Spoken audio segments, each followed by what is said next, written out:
Okay. Let's go.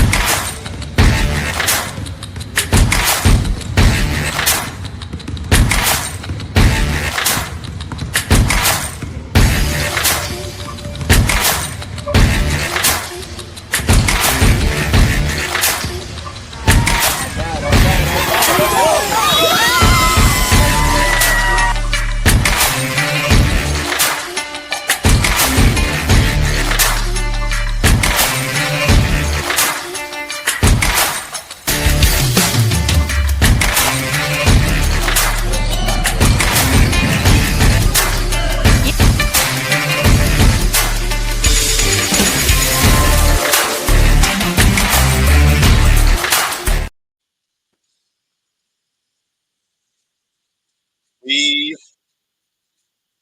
are live and in color.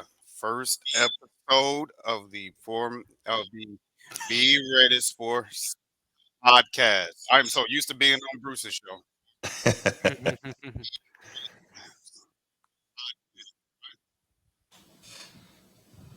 I got to kill this echoes I got here. My apologies.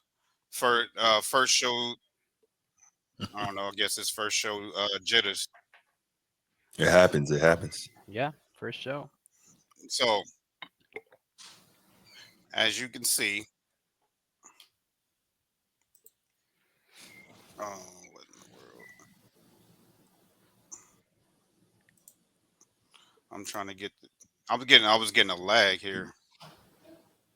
I was getting a lag here. As you can see, our first guest here is the one and only Bruce Hope from the Format Podcast. So give it up for Bruce. Let's go. What's going on, y'all? What's going on? Thank you so much for having me. Yes, this podcast is you are the inspiration for us to do this show. You gave us our blessing, and I appreciate you all at all time for this.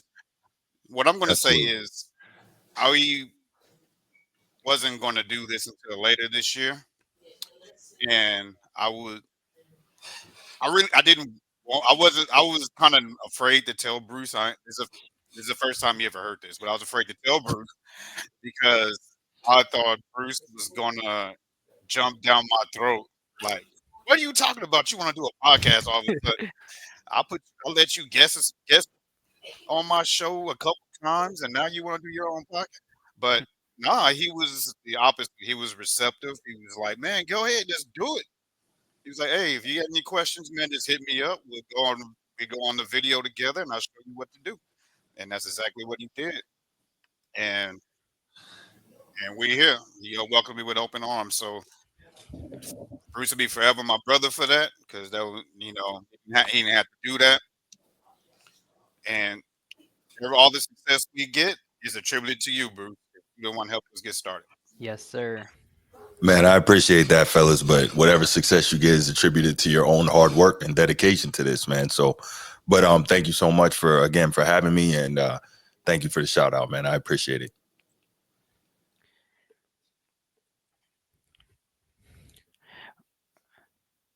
No problem. Let me move that. We are streaming on two different services, so I forgot to mute the YouTube one on my end. So I Mm, was hearing the delay in my headset. I know you gotcha. guys weren't hearing it, so I was hearing the delay in my A headset. I was little like, bit. "What's Making going you on?" crazy, right? Like, what's going on here? Yeah, first show jitters. First show jitters. Yeah, man. Shout out to Steve. King of Uh, the chat. he's gonna be the king of my chat too. The first That's one right. here. Shout out to Stevie Steve. Yes, sir. So before we get started, and I bring in our guest Bruce, I want to talk a little bit about my co-host Carlos here. Um, I've been knowing this young man since he was a puppy. Pup. As you can see, he's all full grown now, and he's about to head out on this world on his own in about a year. So shout out to Carlos. He wants to be a broadcaster.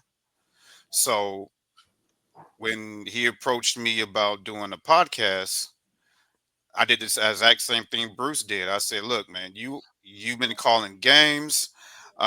You've been putting extreme, wonderful sports content on your Instagram page. You should definitely do it."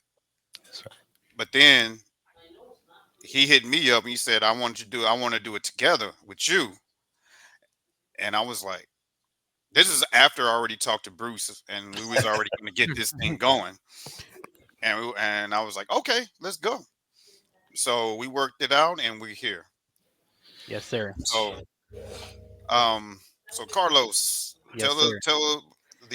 tell our audience a little bit about yourself, your inspirations, what colleges you want to go to, and so forth. Tell them a little bit about you. All right, sup, y'all. My name's Carlos Rios, 17 years old, currently in the 11th grade. I currently play basketball here in South Florida. My passion to broadcasting started when I was a young kid. You know what I mean? When I was young, you know what I mean? I have a little brother that also plays basketball. Um, like one of his games, like I just went live on Instagram and just started talking. You know what I mean? Just commentating his games, and then from there, it just started something. You know what I mean? It just started something, and I started to like it. Like each and every single Instagram live, I started to grow passion into it. And then, when I told Tony that I wanted to start this podcast, like I want to grow this broadcasting journalism thingy. Like I want to grow it. Like obviously starting a podcast is the first step to it. You know what I mean? You know, like I want people to hear my voice. You know what I mean? Instead of not for people to not see my face. You know what I mean? Like I want people to see my face. Hear my voice on like all the hot sports topics. You know what I mean? And, the goal. ESPN. You know what I mean? All those high level networks. You know what I Yeah. mean? And it all starts right here in the sports podcast. You know what I mean? Right. Yeah, it starts with one open door, and then you go through that door, and then the others will follow. So we wish you nothing but success, Carlos. I will be following your journey, and I'm Yes, pretty sure sir. Bruce is going to do it the same. And I hope our audience do the same, man. We wish you nothing but success. Yes, sir. So now the man of the hour, Senor Bruce. Ooh, Bruce, Bruce, Bruce Bruce. Lee. Yes. Just a little bit about Bruce before we open the floor for Bruce. Um, he's we. I'm former military. He's former Yeah. military as well. Yes. Um, he also went into journalism in college. Uh, he did but we back then it was go out there, you Yeah, write an article, and the he old was out days. there in the yeah Wasn't he that was long out ago. he was out there he was out there in the trenches. So A he little was out bit, a there in the little bit. trenches. You had to write an article, then you had to fight with your editor to get it published. So those were if y'all watch Spider-Man, that's if y'all fans of Spider-Man, that's how journalism was before social media and podcasting became big. Like you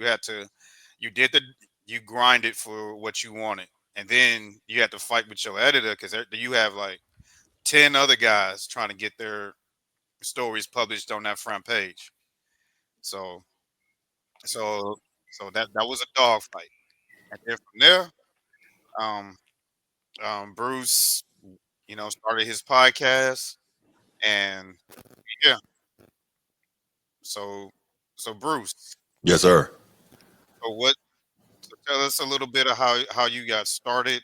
What inspired you to go into that career path of journalism as a Yeah. youngster. So actually, I wasn't even thinking about journalism as a youngster, to be honest. When I was a kid, like I was always good at writing, and so that was just like creative writing more so. That was one of those things I just did a lot. And then as time went on, you grow up, and I got married. I had a kid, and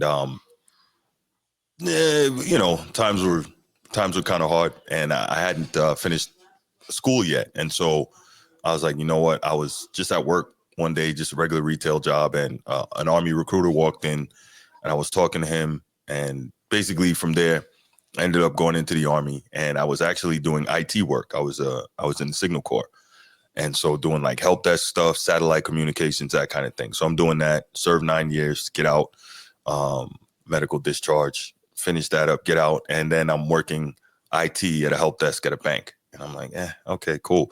But like that was never really my passion. Like, but sports was always my passion. I always loved sports from the time I was a kid, and then high school and all. I always loved sports, crazy about sports. And then like I remember it was one point I'm watching one of these sports shows, whatever. I think this is back when First Take was still Cold Pizza. So this is to tell you how way back that was.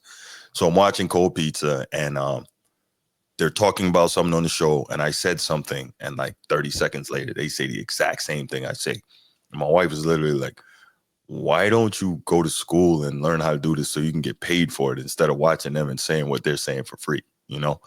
And I hadn't really thought about it too much. You know, like I said, went in the military, did that, came out, still doing IT. But then I went back to school at University of North Florida here in Jacksonville. And that's when I went and I was studying communications with a concentration in multimedia journalism and production. And so it's funny, like we what's up, Transformer? We started learning about like how to cut video and do audio and all those different things. And again, I'm still kind of old school in my mentality at this time, and all I'm thinking is I want to write because I loved writing, right? I just want to write. And I remember one time my professor, Dr. Daly, who coincidentally had worked for ESPN previously, he's like, I know you want to write, Bruce, but I'm trying to help you have a job in 10 years, because he saw where the landscape was going with print journalism kind of unfortunately going out of what is it, no longer being in vogue.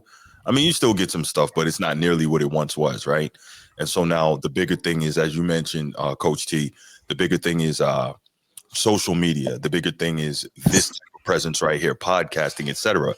And I think it was shortly actually before I went to school at UNF, when I was still working on the help desk at the bank, I started doing an audio podcast because I had a buddy and we used to debate sports all the time. And he's like, man, you should do a podcast, you know? And at the time he was like, call it the Bruce Breakdown, right? And I was like, that's not bad.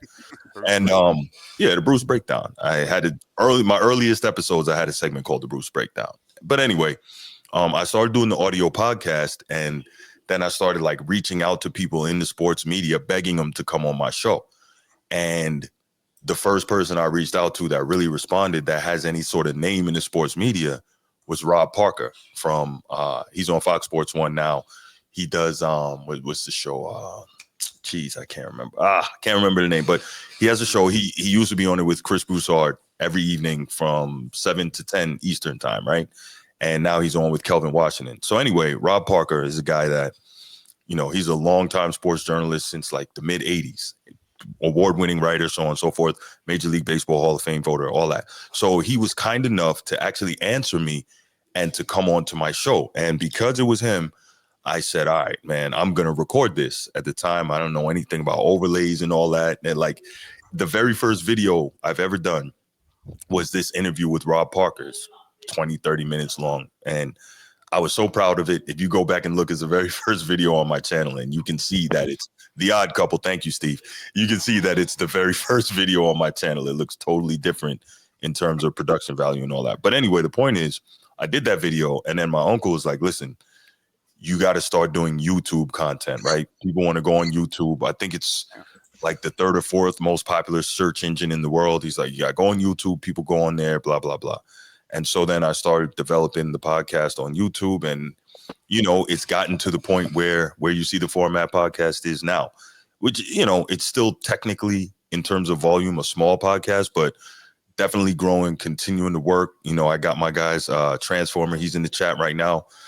He's on there with me as my co-host, and my other co-host, G. We served in the Army together, and we have a great time. We love doing that show, man, and that's what we do. But in terms of, before I wrap this up, when I was doing some writing and stuff like that, because I worked for a small newspaper here in Jacksonville, I did that. But also prior to that, I interned at the Florida Times-Union, which is the largest paper in Jacksonville, on their sports desk when I was in college.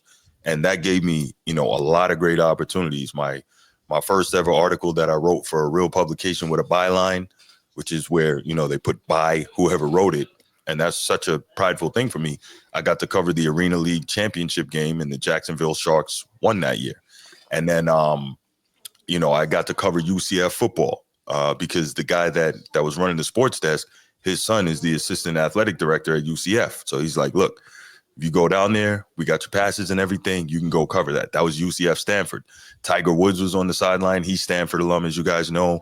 Dylan Gabriel was still at UCF at this time. I got to cover that game. Josh Heupel was still the coach at UCF. So, I mean, that was fantastic. I got the opportunity. I covered multiple Jags games, both for the Florida Times Union as well as for the Florida Star newspaper. Shout out Florida Star. I got to cover the I want to say the 2022 Gator Bowl, Notre Dame versus Notre Dame versus South Carolina. Notre Dame won, and pretty much on the last second. It was incredible. And so, I mean, I've been blessed to cover a lot of really cool things. I was super happy about that. And yeah, so now I'm in the podcast space. I love doing it. It's a great opportunity to get my thoughts out there and literally reach people on the other side of the world. You guys will find this out. That's one of the coolest things when you're doing this type of show, is that you might get somebody in the chat and that person might be from Ireland, or somebody who leaves a comment on your video and that person might be from, Philippines or Korea or something like that. And that's super cool. You know what I'm saying? And you guys, you're going to love this. And so, yeah, that's my spiel, man. So I'm in the podcast space now and I love doing it. Okay. Also, just note that this will be the first and final time you will see green on this podcast. This is only to work for Bruce to make him feel at home. I appreciate that, man. Thank you so much. So, that was real talk, Bruce. That's a tremendous journey that you went through. Yeah. Glad that, everything happens for a reason. Yes. But you getting on the podcasting scene, I got attracted to your show. Appreciate that. Because I like it was more like no slight to all the other podcasts that's out there, but I've been on some where they're not very friendly to their callers. Mm-hmm. If they don't agree, if they don't align with their beliefs, they hang up on you. Okay. At least Bruce, whether he don't agree with your opinion or your stance on the topic, he at least lets you address your opinion, and then he gives his side. Y'all might go back and forth, but at least he gives you the opportunity Right. to address your opinion. So I felt more home, as you can say, with Bruce's podcast. So that's why I became a member. And so, like I said, a lot of respect there. Appreciate that, man. Now, yes, we gonna talk. We got to talk about this, man, because I don't like that all the people that I get along with, except for Transformer, who's in the chat. Shout out to Transformer. Are always rivals to my squads, man. That's weird how that happened, huh? I get along with my rivals, which is crazy. Like every team, like that never. I'm USC, Notre Dame, arch rivals. Yes. I'm a Laker fan. I'm a Laker fan. Celtics. Yes. Rivals. Yeah. The rivals. Yeah, it's like the only thing we're not rivaling in football, but except for he beat us in the Super Bowl.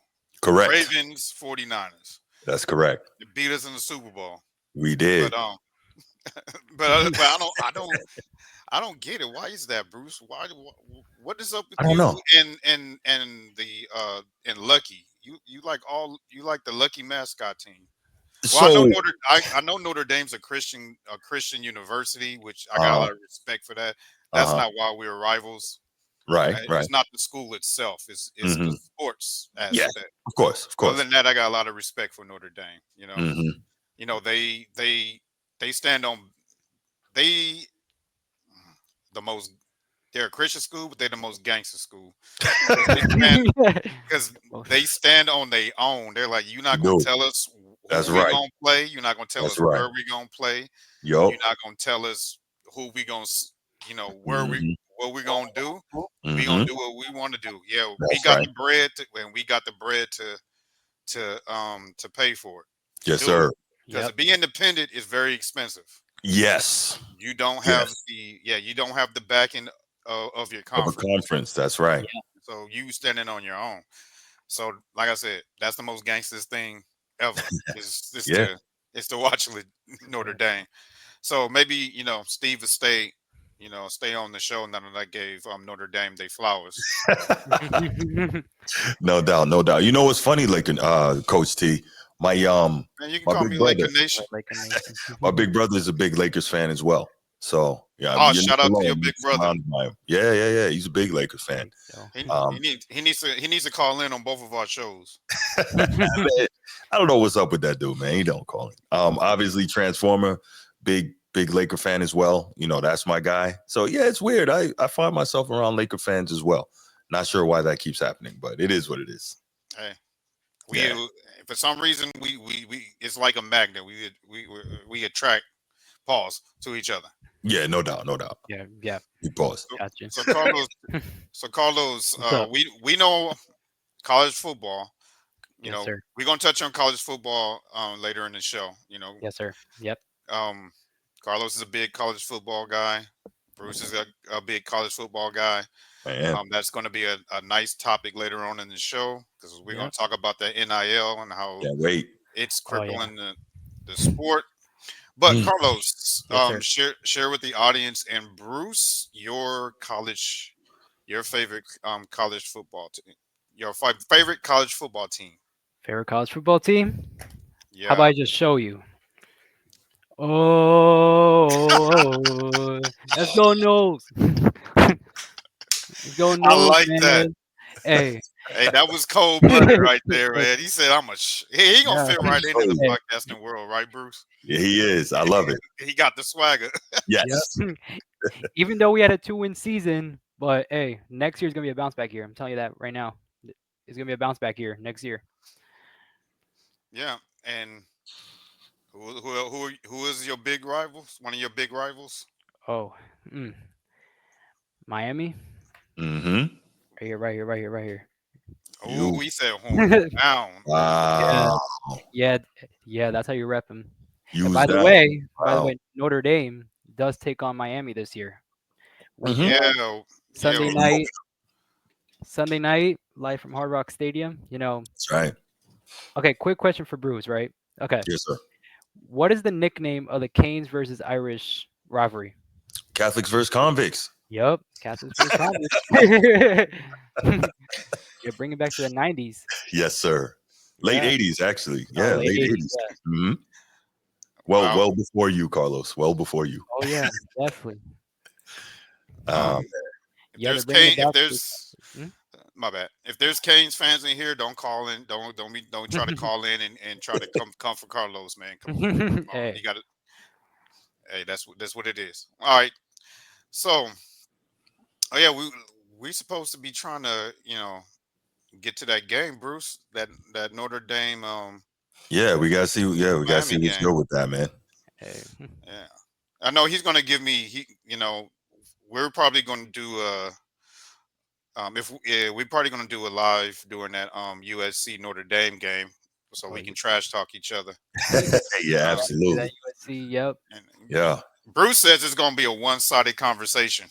yeah. It's gonna be in South Bend. You know how y'all get when it gets a little chilly outside. Oh, shots Yeah. fired! Shots fired. Shots Yeah. fired! But Oh man, oh yeah, but they have the edge in our rivalry. Unfortunately, not by They- a lot. Not by a y'all got lot. y'all got the edge. Mm-hmm. So hopefully we can get our act together.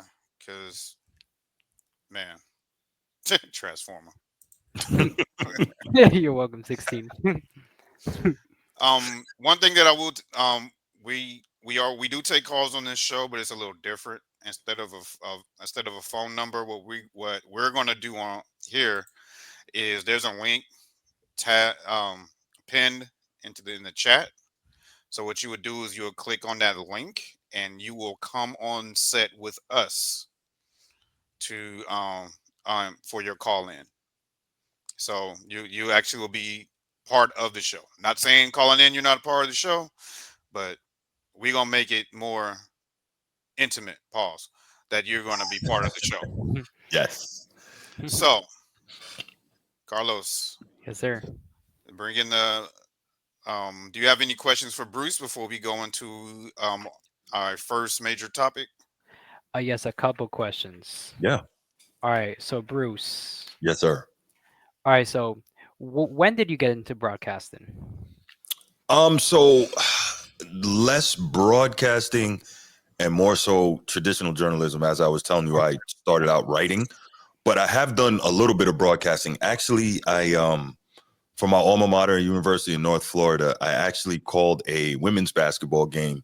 I did color on ESPN 3 maybe 2 years ago, and that was an amazing experience. But I've done very little broadcasting. But in terms of journalism on the whole, that would have been about 2019. That was the year I graduated and the year from UNF, and that was the year that I did my internship at the Florida Times Union. So officially, it would be like 2019. All right. Mhm. All right. Did you play any sports when you were younger?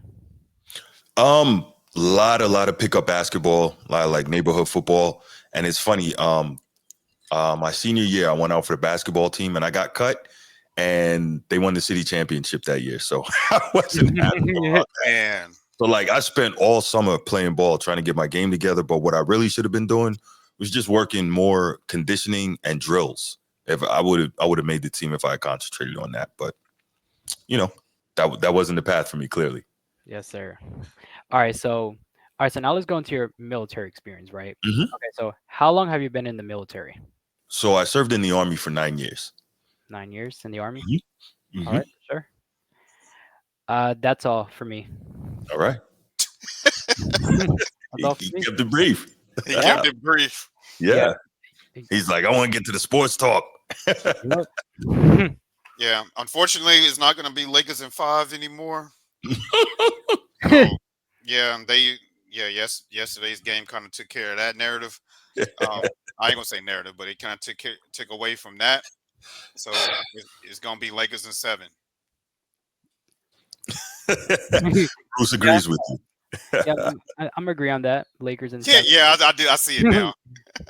Look, look, look. And shout out to Bruce. Shout out to Brucey. All dogs go to heaven. Ocean's 11. Trump's a felon. Lakers in 7. Oh my gosh. Yeah, that's classic. That's Hey, I classic. like that. Hey. Um, Oh my oh, goodness. no, Transformer has to Go troll you, Navy, beat Bruce. Army. I mean, do we have to All right, so anchors away? we're gonna. I'm gonna let Carlos bring in the first topic, but we're gonna go into the NBA playoffs. Yes. So Or do you want as to talk I about? bring the bracket up on the screen, Carlos, go ahead and bring in the topic. All right, first we're gonna talk about the NBA playoffs. As you guys know, first round is underway. Yeah. Um, as of right now, as this podcast is being broadcasted, OKC just won against Memphis. They're moving on to the second round. Mhm. Nuggets Clippers currently going on right now, 40-36. Denver right now, they're up right now by 4 points in game 4 right now. Lakers T Wolves. Um, Obviously, last night's game made the T Wolves go up 2-1 over the Lakers. Rockets Warriors in primetime tonight in Mm, game 3, live from Golden State. Cavs in Miami. Um, Cavaliers just won. They won by 37 mm, earlier mm. this afternoon. Possibly a sweep. Pacers and Bucks. The Bucks got on the board 2-1. Game 4 is down the line. Knicks, Pistons. Knicks won a nail biter in Detroit. They won a nail biter in Detroit. The Knicks are up 2-1, and then Boston and Orlando. Orlando on the board. They're still down 2-1. Game 4 in Orlando. Awesome, good job, Carlos. So before we get Bruce's picks, um, who we are? Well, we already got OKC in the second round, Right. but who do you have moving on into the Elite Eight of the NBA?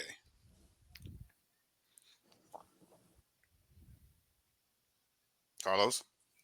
Me? Yep. Okay, so in the OKC Grizzlies series, I originally had OKC in 5, but obviously that's not gonna happen. Sweep, so OKC moves on. Um, I got Denver in 7. I got Denver in 7. That Clippers Nuggets series. It's pretty intimidating series. Denver's at home for Game 7. Give me Denver. Lakers, T Wolves. That one's gonna go into a Game 7 definitely. The T Wolves with Anthony Edwards. That team is a really good team in the playoffs. But I got Lakers in 7, winning at home. Okay, good because I almost kicked you off the pod. Yeah, I got Lakers in 7. I'm just kidding. Rockets, Warriors. I got Warriors in 5. I got Warriors in 5. Ooh, Yeah, man. Warriors. Hmm. The experience of that Warriors team is gonna knock off the Rockets. Um, Cleveland, Miami. I got Cleveland in 5. I got Cleveland in 5. Even though it's not looking like it right now, but I don't know if the White Hot Heat can. I don't know, get one. Um, let's see that Pacers Bucks series. I got Pacers. I got Pacers in 6. Yeah, I'm gonna get Pacers in 6, winning on the road. Knicks, Pistons, gritty series, probably the most grittiest series so far in this playoffs. I got Knicks. I got Knicks winning in 6. And then Boston, Orlando. I got Boston in 5. Oh, Boston and Bruce gonna love that pick. Steve, we're gonna give Carlos some reprieve here. This is his very first podcast. So, um, so for a young man doing doing his first podcast, it can be intimidating at times. So we gonna give him a little reprieve, Steve. All right, Let's ready. have a little patience, okay? But we appreciate you, Steve. We're not putting Carlos on the 16th, okay? On the 16th. All right. Um, we have to update you on that joke after the Yeah. show, so you Yeah. understand. Please update me on that. Yeah. Bruce. Yes, sir. What are your picks for the first round? So I had previously picked OKC. Obviously, they're through. I have the Clippers in 6. I think Clippers in 6. Actually, I have the Lakers in 7. I have the Say that again, man. Come on, we didn't hear yes, you. We didn't hear you. I have Say that a little the louder. You gotta say that a little louder, Bruce. I have the Lakers in 7. Yeah, I think they're going to win. Originally, I would have thought 6, but the thought now of the Lakers getting 3 in a row is kind of iffy to me. So I think it's got to be Lakers in 7, but they will win this series. They just between LeBron and transform between LeBron and Luka, I don't see it, man. I don't see it. But hey, I would love to see the Timberwolves pull the upset. I would, for obvious reasons. But I have Golden State winning 4-2 over the Rockets. The Rockets, they're going to play them tough. They're not afraid. They just don't have enough. That was how I always saw it. I have the Cavs winning 4-1. The Heat will get one. Just because Eric Spoelstra is that good a coach. Pat Riley's that great a leader. Here's my problem real quick with the Heat. I think they're in a terrible spot, right? Because they have outstanding coaching. They have outstanding leadership in the front office. They'll never be bad enough to get that difference maker out of the draft. And, but they'll never be good enough to get that high seed that they need in the playoffs to have, some home court advantage through this thing. So they're just stuck in what's the word? I'm forgetting my words today, but they're stuck in purgatory and they've got to try to figure that out. And so the only thing I can say is Pat Riley has to somehow figure out a big time trade to get a big time player there. But anyway, I have Miami, Cleveland winning that one 4-1. I had originally picked the Bucks to beat the Pacers, and I guess since that's what I originally picked, I should stay with that. But that's a tough one. I didn't expect the Pacers to come out and play how they're playing in this series, man. But Giannis is out of his mind. They've got to get that guy a little bit of help. He's out of his mind. I have the Pistons upsetting the Knicks, and so that would be Pistons in 7. I have that upset, and of course, as we mentioned, the Celtics, the greatest winningest franchise in NBA history, the franchise with the most championships in NBA history, winning and beating the Magic 4-1. I almost muted your mic, Bruce. Oh, dang. I've been like, what's happening? I've been sitting here talking. Everyone's like, we can't hear you. I almost muted your. Yeah. But You, those are my thoughts. That's what I think. yeah. There. Yeah. There's. When you go from being a rebuilding team to a championship team, you run into that valley where you're one one move away Mm-hmm. from being a contender. And like you said, Bruce, some teams get stuck because you play too good to get that player in the draft, That's right. and you're hesitant about breaking up your core to Right. go get a star. So it's Mm-hmm. like, what do you do? And we've seen that happen a lot with teams. Mm-hmm. So, Agreed. but Tough. but I'm gonna give my picks. Okay. Of course, all day long, Laker Nation. But after what I seen yesterday, I'm saying Lakers in 7 because for some reason this team doesn't know how to, when you have your opponent down, keep your foot on their throat. Yeah. They give them life, and they gave them life in Game 3. You I know, can see that. Yeah. that was a game that they should have asserted their dominance and let Mm-hmm. it be known that, look, like we're these dudes, Mm-hmm. and we gonna put y'all in your place. But no, they gave them life. Agreed. That's like you're in a fist fight and you knock them down, and instead of ending it, you let them get back up because you want to square up again. That don't makes no sense. Um, I like the way Kawhi is playing in these playoffs. Um, so I'm going to say Clippers. I'm gonna say Clippers in 6. I think Denver's gonna win one more, just off of Jokic's will alone. Mm-hmm. But Kawhi has a way of taking the Mm-hmm. heart out of your other team's star. Yeah. Yeah. But so he's like one of the few players since the late great Kobe Bryant that that takes on the challenge of your other team's star and taking their fight out of them. Yep. So when you have that dog on your team, you have a chance. Yeah. And and that's why I'm going to pick the Warriors over the Rockets because Jimmy Butler can be that, and he has shown that. Mm-hmm. He just has to be consistent on snatching the hearts out of your opponent. But I give them that in 6. Um, sorry, Carlos, but Mhm. I think Hey, I think Cleveland's gonna get the sweep. yeah, But probably Mm. what I I'm thinking do right think now. Miami is going to bounce back. They're going to get a high pick in the draft next year, and I think Pat learned a lot from his situation with Jimmy. That he'll approach that situation with his stars different. Mm. Um, I say Pacers in 6 as well. They're just playing inspired basketball to me, and the Bucks is like they're just trying to get through this series and get in the off season. I don't see no fight out of them. Mm. Yes. Um, the best series in the playoffs right now, which will go Yeah. 7, is the Knicks and the Pistons. These are teams that have Yes. something to Agreed. prove, and they're showing Agreed. it. So I think this was going to go 7, and it might go into overtime in that game 7, come down to the Mm. last possession. Hmm. But I got the Pistons edging that out. All right. And unfortunately, We know what.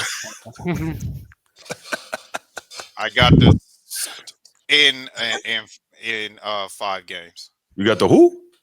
The in A little 5 louder. games. A little louder. Mhm. Oh I man. got this. I got the Celtics in 5 games. Mm-hmm. Mm-hmm. I think that You know, they got one on them, um, but that was that was a fluke game. We all said before the series started that that game three. Even we even said this on Bruce on your show, Bruce. That I always thought that they were going to take game three, but Hmm. but you know the Celtics is just going to just put that series to bed and rest up for that fight they're going to have next round with the winner of that Pistons Knicks series. Yeah. So Right. that's my takes. Now I know this is early. Hmm. Yes. Who do you think is going to win it all? Hmm. Um, who wants to go first? How about let Bruce go first? He's the guest. Oh, all right, Bruce. Who do you got? Who you going to pick to win it all? I think the Celtics go back to back. I do, honestly. Um, they will get pushed by Cleveland and severely tested in the finals by OKC, but I think they're going to go back to back. I think they're hungry. They know what it takes, and it's always the caveat of injury in modern sports, right? But if they're even relatively healthy, I don't think anybody could deal with them because Derek White is playing at an extremely high level as that fourth wheel. Porzingis as the third guy. When he's on his game, they're really tough to beat. And of course, man, Tatum and Jalen Brown, man, they are just really tough. And at any given time, Peyton Pritchard can go off. Sam Hauser can go off. Al Horford can give you an easy 15 to 20. Plus, he can still move his feet defensively. Like, that team is loaded. Joe Mazzulla has the right mindset, and I think he's got him clicking. I think, in all seriousness, just take the fan part out of it for me. I do think the Celtics are the best team in the league when they're playing at their best, and I think they can. I think they can go back to back here. All right, All right. good take. Um, Carlos, who do you have? My turn. I also got Celtics winning the finals. Yeah, man. If that core stays together, I believe the Celtics can stay champions if they keep that core together. I Yeah, am so I got never, Celtics. I'm never putting green on this show ever. I got Y'all, Celtics winning. oh jeez, Bruce, what did you do to my co-host? I had Hey, nothing to do with it, man. hey, I Um, had nothing to do with it. Transformer, I'm about to ask you to click the link here and give some pushback on Bruce because he done coerced my co-host. Oh man. I'll let you in early just to sit up here and debate and just go at Bruce. Oh my goodness. Um, I'm gonna stick to the West because Right. I'm a West guy. I'm gonna Mhm. stick to the West. Um, I think if Kawhi can stay healthy, um, Dangerous. Yeah. and Yeah. James Harden continues, what he's doing now. Hmm. He doesn't have to be the hero. Um, I think the Clippers can upset Mm. and take this thing this year. Wow. And Clippers winning the whole thing. I think the Clippers can upset. They have the Um, tools. I th- Wow. only reason why I'm not picking my Lakers, I'm just being objective. If I was just Hmm. being a fan, I'll say Lakers all day because I ride or die with my squad. Hmm. Hmm. But being objective, it's Hmm. just if you, they're just one team that you can see Hmm. that like I said earlier, if you got that one guy on there that will take two games just by his will alone, Hmm. the Clippers have that in Kawhi. It's not gonna be easy though, because they're gonna have to go on the road every series. Um, they'll have to be going on the road every series, and yeah, Travell, you're gonna love you. You came in right on time as I'm talking about your dang on Clippers. Clippers. But Can I ask you a quick question, fellas? Yes, sir.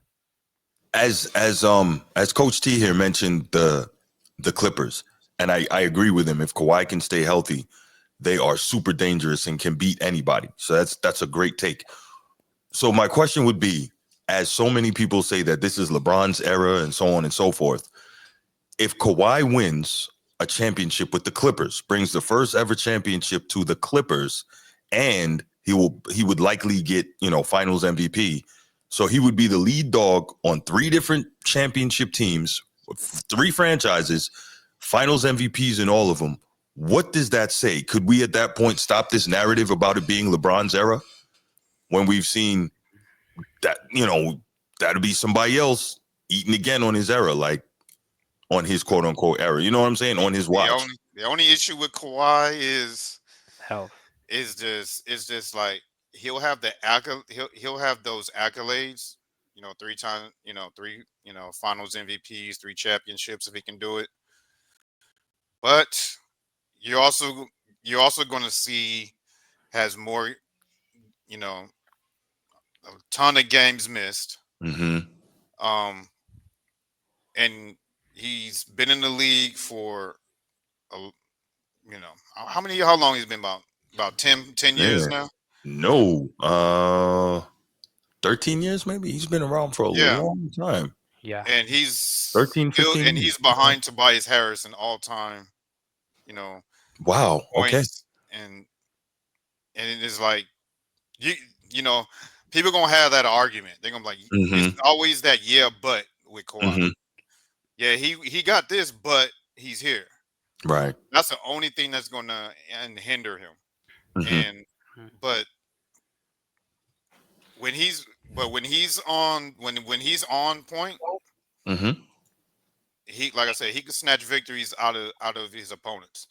Yeah. Like with OKC, he can match. You know, he's not gonna get caught in the foul baiting on SGA. He's too experienced of a defender, Mm-hmm. and he will make life miserable for SGA. And so and SGA doesn't have a James Harden, that can drop 40 a night Mm. for him. He don't have that. Kawhi does. Like he has that luxury. If he's in a tough opponent, he doesn't have to focus on both sides. He can just lock in on defense and let his co-star carry the offense if he wants to. Mm. Because you also got Zubac out there who's having the best Mm-hmm. season that he's had in his career. Right. They also have that luxury of dumping it in the post to Big Z if they wanted to. Mm-hmm. Mm-hmm. And I hate that we gave him up to them. I'm good with it. Because imagine what we'll look like now with Zubac the way he's Yeah. playing. Yeah. Jeez Louise. Now they probably still would have traded him because they make dumb moves like that sometimes. Um, but that's the only thing with Kawhi. If you take a if because I don't know what's this obsession with all time stats and accomplishments, but if you take that away and you just look by season accomplishments, he'll be right up there. He'll be right up there with the major stars. Mm. And so that's my take. I got the clip. I got the Clippers winning. I got the Clippers winning it all. And I think they can upset them. I know I made that argument about disrespecting OKC and all. People disrespecting a 68 win team Mm-hmm. and all that. I'm not disrespecting them. I just think Kawhi has the will to snatch the series away from them. That's just more so the respect I have for Kawhi than Mm-hmm. disrespecting OKC. All right. Do you agree or disagree, Carlos? Um, Kawhi does win this year, right? If they win this year, it really does something for him. Like it adds something to his legacy. He won with the Spurs. He won one with the Spurs, won one with the Raptors, and then wins one with the Clippers, right? But it, I feel like it's still gonna be LeBron's era, though. It's still gonna be LeBron's era. Still, I feel like Mm. because he's like that. You know what I mean? Oh, he's like that. Yeah. Oh, hey, You know. Chad, don't come from a boy. He's not a LeBron fan. No, I'm not. He's just giving his take. He's not a Yeah. LeBron fan. Hey, I'm just giving my take. You know what I Yeah, mean? yeah. Like We obviously have that a run, like in 2010 with the Miami Heat, like that was like that put him to another level. Like you know what I mean? Four straight finals appearances, 1-2. You know what I mean? So it does something, definitely. You know Oh, Carlos, brace yourself. Bruce is making that face. what happened? Now you're not gonna do it. You're not gonna do it on our show. No. If you was on the Format Podcast, he'd start hollering and screaming at you right Oh now. yeah, yeah. Hey, hold up there, young bug. Hold up there. What about? Yeah, I think I probably would get fried in his podcast. No, nah, you But can stand on. You got a lot of sports knowledge in that brain. You have enough to push back and stand on your toes. I got confidence in you. oh no, don't worry. I'm gonna stand on everything. You know what I mean? Like Yeah, yeah. See, I like thing I that. say, I'm gonna stand on it. That's right. I That's like right. that. I like that. So, Carlos, do you want to give a couple of our viewers a chance to chime in on and their takes on who they're gonna win it all, or do you want All to go on right. to the next topic? Um. Well, the chat hasn't been really saying anything about who they think is gonna win it. So do you want me to put a question in the chat?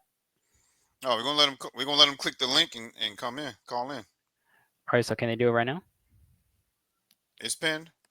All right. So, They want hey, to. if you want to call in and pick um in the playoffs who you is pick to win it all, just click the link and come on in.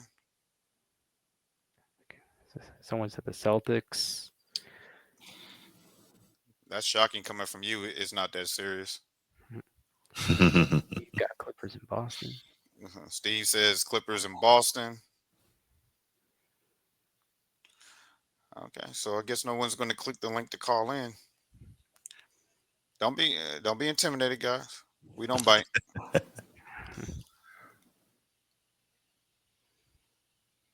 All right. I guess we'll go into so the next topic, the next two topics we're just gonna mash them together. Well, we're gonna talk a little bit about the NIL and our views on how that is affecting the game of college football and how the NFL is reacting to it. And then when we go from there, we'll go into the draft, and then we'll talk a little college football. Uh, Gotcha. Bruce's favorite subject. So now I'll start it off All by right. they. It was just a matter of time before this happens because what happens in the pros always trickles down to the lower levels. We've seen that in the past. So now with players getting paid, we knew it was only going to be a matter of time before it hits the college level. And it hit the college level and it's already hit the high school level. So hold on. We got a caller. Oh shoot! Really? Um let me bring him in, Mr. Sid, City Sid. Sid. Sid, welcome to the show. Welcome to the Be Ready Sports Podcast, my brother. You're live. We can't hear you though. Yeah, yeah. You're muted. You're muted. Sid, you're muted. Okay, hold Okay, there you go. There you go. on. Hey, what's going on, Laker Nation? Going on, Sid. What's going So on, Captain? What's going on, Chief? so let me put the bracket back up. All right, Sid, what you got? I think I want the Lakers, but I'm gonna have to maybe go with OKC. Bruce's Celtics. Thunder coming out with it all. Oh, so you All got the right. Thunder. All right.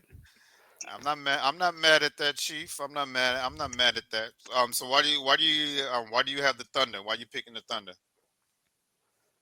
I think they're the deepest team, the best team on both offense and defense, all around play.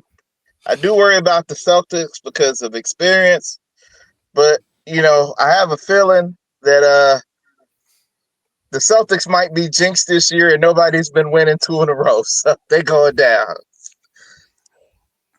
Yeah, that'd be the first one to back since Golden State. Yeah. That'd be the first one to back since Golden State. Yeah. I don't want to see it happen though, Sid. I don't want to see it happen. You ain't gonna be able to shut Bruce up. All these Celtic fans. Yeah.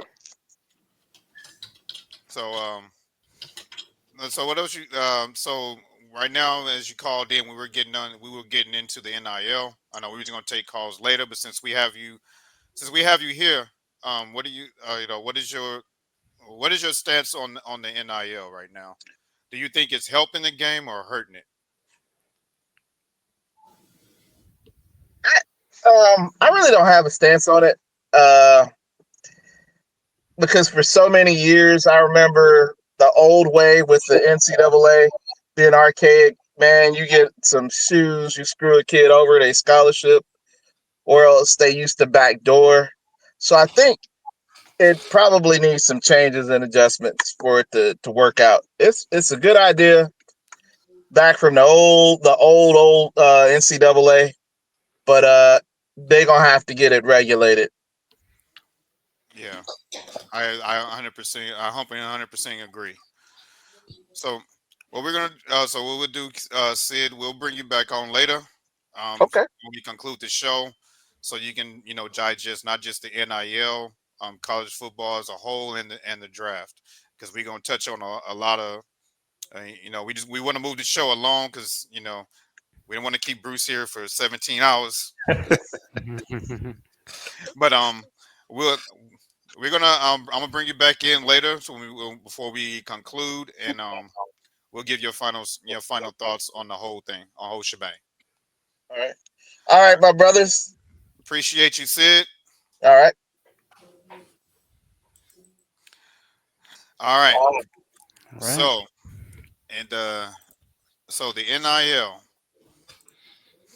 as I was saying, that it was what happens in the pros, tends to trickle down to a lower level. So it was only a matter of time before college teams were going to get paid, and then we already seeing high school players get paid, and it's only a matter of time before it goes into AAU. And it's it's crazy that you're gonna see 7, 8, 9, and 10 year olds with endorsements and and contracts and and getting those perks before they're old enough to vote. But I do see it coming, because, like Sid said, it needs to be a structure, and there is none, which is causing the transfer portal to get out of hand. And because of that transfer portal and all of that, that is kind of why you've seen what you've seen,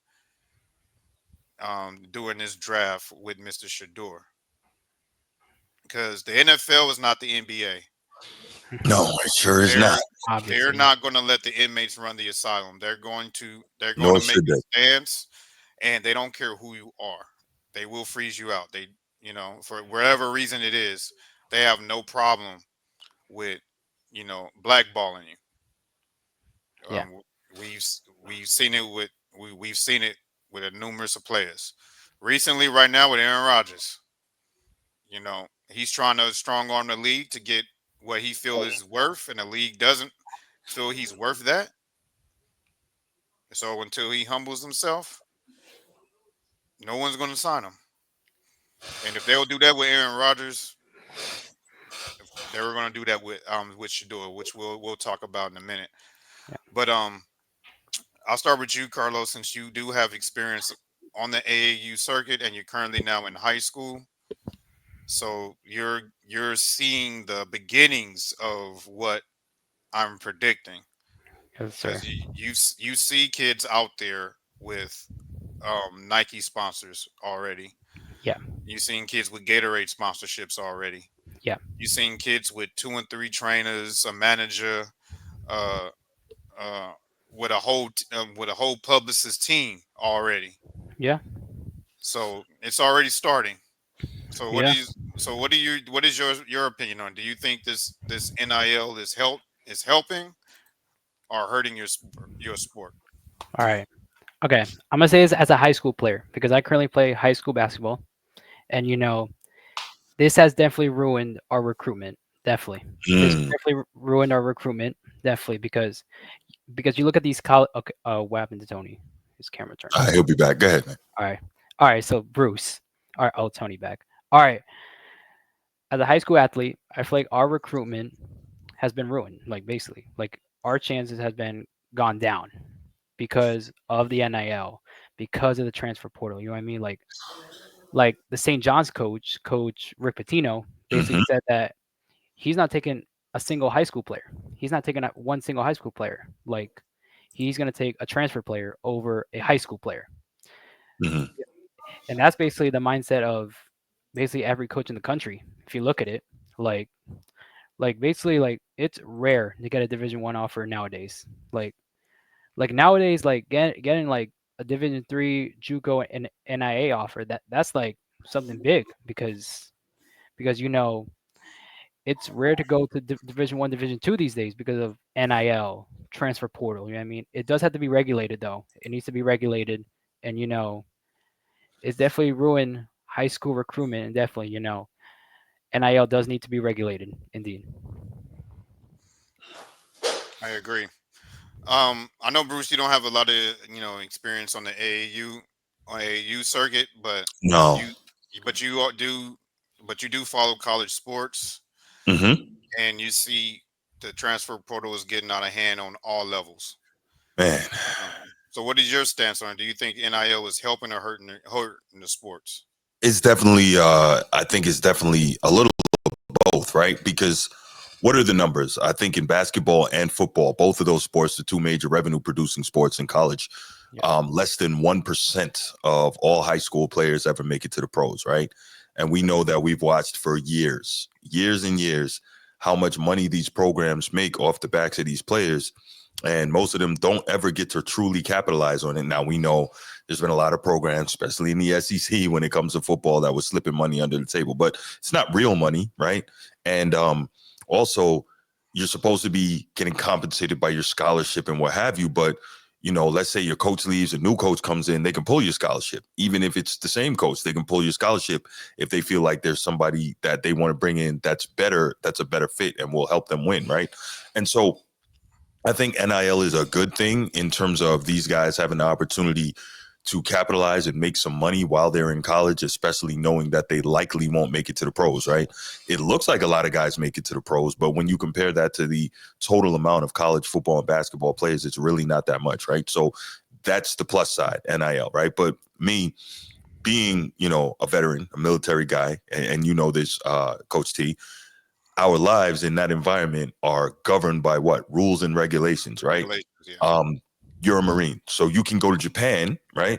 The rules and the regulations are going to be the same as they are at Camp Pendleton, right? I'm in the Army. I can go to Germany. The rules and the regulations are going to be the same as they are at Fort Eustis, Virginia. You know what you're dealing with, right?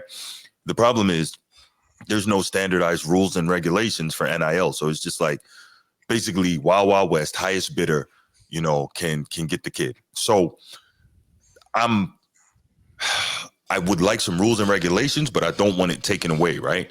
And the other problem is if I'm a program, let's say I'm just hypothetically, I'm USC, right? I might have a ton of money. But then if I'm Western Kentucky, right, which is also an FBS program, I don't have nearly as much money. So that really takes away from my ability to get the kid. I might have the best coaching staff. I might have a really good scheme that fits the kid, but chances are the kid's going to go for the money, as they should, right? As they should. Although chasing the money is not always the best move, right? The great urban poet Jadakiss said, soon as you start chasing the money, that's when the money start running, right? And so what he's saying by that is it's not always the best to chase every penny. Now, that's easy for me to say, right? If you come from impoverished circumstances, you got to go get the dough. I get it. But it's not always the best thing. Now, here's the other problem. When the NIL rules were written, the whole thing was that NIL is not supposed to be used as an inducement to get a guy to a particular school or girl or to um, try to get somebody to come into the transfer portal so they can leave and go to another school, right? We know that has all fallen by the wayside. They use it all the time. Basically, NIL is a recruitment tool because again, there's no clear guidance on it. There's no real rules and regulations. So it's good and bad. And I totally get that these guys, these athletes, deserve to be compensated if they can be, right? But at the same time, not having any guidance and letting just whatever happen. I'm not really a major proponent of that. So my thought and my solution, and I'll wrap this up. I'm sorry I'm going on. My thought and my solution is that No, you're good. Give me one moment. I gotta change my lighting in here because it's sure, about. sure. Go So ahead, let's continue. say Continue. I'm sorry. No, I say continue. I gotta Oh, cool. change my So, lighting. so let's say Coach T is recruiting Bruce Hope to play football at Notre Dame, right? Cool. That's my dream school. I want to play there. Fantastic. But um, he says, okay, Bruce, we're going to give you 500 grand, whatever the NIL deal is, 500 grand, right? My opinion is that if I, Bruce Hope, sign this deal, I got to stay there at least 2 years, right? And if I want to move on, the only waiver I get is obviously like some family issue. Maybe something happened to someone in my family. I need to move back closer to home, right? So that would be a waiver. Also, another waiver would be a situation like my coach leaves, because we know how often that happens, right? The coach will move on for greener pastures. The new coach comes in. All of a sudden, Bruce Hope, who was recruited heavily by Coach T, doesn't fit the scheme of Coach Carlos. And so, Bruce Hope, you got to go. You out in the cold because I'm bringing with me my quote unquote Louis luggage. We've heard that before, right? So, Yeah. but we've seen and heard things like that happening constantly. So, I think that, like I said, my thought is no problem, guys, getting NIL, but you should have to stay at that school 2 years unless very specific cases for a waiver. Your coach leaves, you have some type of underlying issue near home where you need to get back closer to home or something like that. That's my Definitely. thought. Yeah. Uh, awesome. Good take. Yeah. Um, what you the star players, they're automatically they're gonna get the scholarship. They're gonna, Mm-hmm. benefit from the NIL. I think you're more referring to that those kids that are depending on that scholarship Mm-hmm. for them to live Yeah. because their scholarship pays for their room and board. Mm-hmm. It Mm-hmm. pays for their school books. It Mm-hmm. pays for their meals. A lot of them that's on scholarship aren't allowed to work, so they're 100% relying on that. That's how it's been. Unless they get like a partial scholarship Mm-hmm. where they're able to work and earn income. Mm-hmm. So I think you're more referring to that student or where that'll benefit from more from the NIL. The only problem with that is the companies that are funding the NIL only Mm-hmm. are interested in those major stars that's going to Yeah. Yeah. make them Yeah. money. So then if the NIL really still isn't benefiting the players that it was intended for, because those big stars are going to get those checks and they're going to make it to the league. Most of those the kids that you're referring to, like as Mm-hmm. you said, aren't going to may not make it to the pros, or they're end up playing overseas. Right. Like they're talented enough, it's just only so many roster spots, Right. so they end up going overseas. I think those are the ones that the NAL was intended for, but since it's not regulated, they put it like this: they'll look at Ricky Ricardo here, and he's a straight A student. He put up solid. He put up solid He's numbers like, in. who's Ricky Ricardo? Ricardo. He put up decent high Uh school numbers huh. and whatnot. And they're Mm-hmm. like, okay, yeah, we will bring you on to the school. We give you a full scholarship. Mm-hmm. We give you uh, let's say $75,000 NIL. Mm-hmm. All right, cool. And then you announce your intent. But then they see uh, the a player like Kevin Garnett, who has multiple schools after him that's offering Mm-hmm. them, million, in the $1 million range, and they're like, oh, we have a chance to get him. Our Mm-hmm. budget, we got 17 mil we can throw at him. I'm just throwing a number out there. They're like, okay, we'll give you 17 mil to sign. He was like, okay, well, Duke is offering me 17.5. Can you give me 18? Right. Right. And to give them 18, they have to pull that 75 grand that they offer to Ricky Ricardo Mm-hmm. to get KG. Mm-hmm. So that's the problem with the NIL. Well, in It that needs- case, that's what you got to do if you're that school, right? Get the Yeah, big that's- gun, and then you find That's the problem. other guys, role players, the minimums, as LeBron says. You find those guys to kind of put around them. Yeah. Yeah. So that is the situation that they were running in with the NIL, and then Mhm. what's happening is, okay, you don't give that 75 grand to Ricky Ricardo, you get KG on. Mm-hmm. So, and then what we're seeing is halfway through the season or in the tournament, you get UConn swoop in. They say the sponsor gives them, 50 million. They're like, oh, they're like, okay, we can steal KG from Mhm. Duke, Right. from Nova Scotia University. We can steal him from there. Right. So, like, okay, you're getting 17. You happy there? They're like, yeah, okay. You're getting 17. You're getting 18. We give you 25, Mm-hmm. and that's what's happening. They're That like, is what's happening. man, screw this tournament. I'm gonna get this Go 25 get real this quick. money. Yeah. Hit Yeah. that transfer portal. So Yeah. it needs to be regulated like the NBA, where if you're on the contract, you're not allowed to talk to that player until Right. they're in free agency. Mm-hmm. Yeah. So it needs to be that way in college, that Agreed. you are not allowed to offer a student,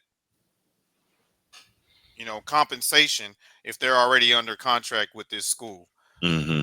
So they need to be contracts where they sign that NIL Yeah. for a certain amount of years, and the only out is if you are guaranteed first round draft pick in the NBA, then you can that's the only way you can get out of that contract. So I think that needs to be done. And two, if he does enter the transfer portal, the team that needs to be compensated, kind of similar to how they do the trades in the league. Mm-hmm. Mm-hmm. Like, okay, if you're gonna take him from us, we need cash compensation, Mm-hmm. and this player and this player to fill that spot. Yeah. Yeah. Like, yeah. So that's my take on the NIL. Hold on, Bruce.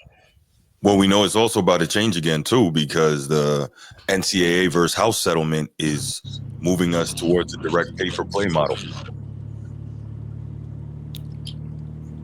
Yeah, Mr. King of the chat. What up? Can you hear me? Yeah, you just deboed your way onto the show. That's right. You just Debo said in the building. AKA Harrison Butker. I was gonna leave you in there until we was opening up the phone lines, but I said, nah, let's see what the king of the chat has to say. I thought you said we had to do it this way. We couldn't just call in. No, you clicked the link, but I could have. Yeah. But I was gonna leave you in. I was gonna leave you in the studio until we was ready. We was gonna bring in calls, but then I said, would've nah, waited. let me let Steve in. Yeah, And waited. he I might don't want to wanna- chime in on this NIL because Yeah, I don't we're want to wrapping up intrude. the NIL right now. I got no problem waiting, brother. You the captain of the ship, so I'm good. But this is something I did want to kind of get my thoughts on. First off, it's good to meet you, Carlos. Yes, sir. King of the chat. Yeah, well, I was just gonna say, get my title right. King of the chat. All right. Hey, You good? But it's good to meet you, man. I'm glad to hear your backstory. And honestly, with all sincerity, I'm praying for your future. It sounds like you have a bright future ahead of you, man. You keep grinding and try to make as best of choices as you can make, because this is a very important time in your life to try to make as good and sound choices as you can, to lead into your future. But about the NIL, I'm all about these young men getting paid and capitalizing on their name and likeness. But the problem is with capitalism comes commerce. There has to be a structure for this. And whatever Bruce said, I vehemently disagree with. I didn't hear all of it, but I disagree with whatever Bruce said. I'm just kidding. But I'm sure he brought up. I'm sure Bruce. I didn't get to hear all of it because in backstage it was in and out. But and I hope I'm not repeating a lot of the things you said, Bruce. But I know we think a lot alike. We want these young guys to get paid. Yes. But in that same grace, we want these young men to learn real capitalism, real business, real entrepreneurship, in a legal way to go about this and I'm pro-capitalism, but when it's done correctly, because you have horrible examples of crony capitalism, and that's unjust. It's not legal, it's wrong, and that's where corruption can come in. But for these young men in the NIL stuff, we want to see them get paid, but we don't want to see crony capitalism where it's like you're breaking and breaching contracts. If you sign an NIL with a school, there should be something in place where it's like if you break this contract or you have to stay here for 2 years, let's just say hypothetically, you sign your NIL deal with a college, university, you have to be there for 2 years unless, I know Bruce says this all the time, unless your coach leaves, unless, there's something that you can find and breach a contract which would legally give you a clause to get out and exit that current contract, which we've got plenty of examples of, so it shouldn't be that difficult. I do think as much as I want to see a young man make money, but as far as his name, image, and likeness, say a young man is a superstar like Shedeur Sanders, go and sign as many autographs as you want and capitalize off it, sell as many t-shirts as you want and capitalize off of it. But within the contract of the school, I think there needs to be a cap where it's like there's a threshold, just like the NFL, like when you're this caliber of quarterback, this is your cap. Or if you're this caliber of player, this is your cap. I think there needs to be something with these universities where it's like we don't see something like the Nico situation, where it's like you have guys holding out. Where I mean, under contract, I would push back in Tennessee's favor. At the same time as wanting to see a young man like Nico getting paid, I would say, well, hold up, you're under contract for $2 million or whatever the number was, and now you're trying to go back on this. Where it's like you're under contract. So it's like, I think you're going to see, that's where I say with capitalism comes commerce. There has to be a structure. There has to be rules, morals, values, and boundaries so that capitalism can work in a correct way, which you have crony capitalism everywhere. So I'm not going to sit here and say it's the moral high ground economic system. You're always going to have issues within it. But the NIL stuff, I'd say it's good and bad. It's good to see young men make money because before everybody was cutting out, I think Bruce said something like it's less than 1%, 2% of kids go professional in their sport of choice. So it's like the long-term likelihood of you capitalizing off your sporting career is it's far and few between.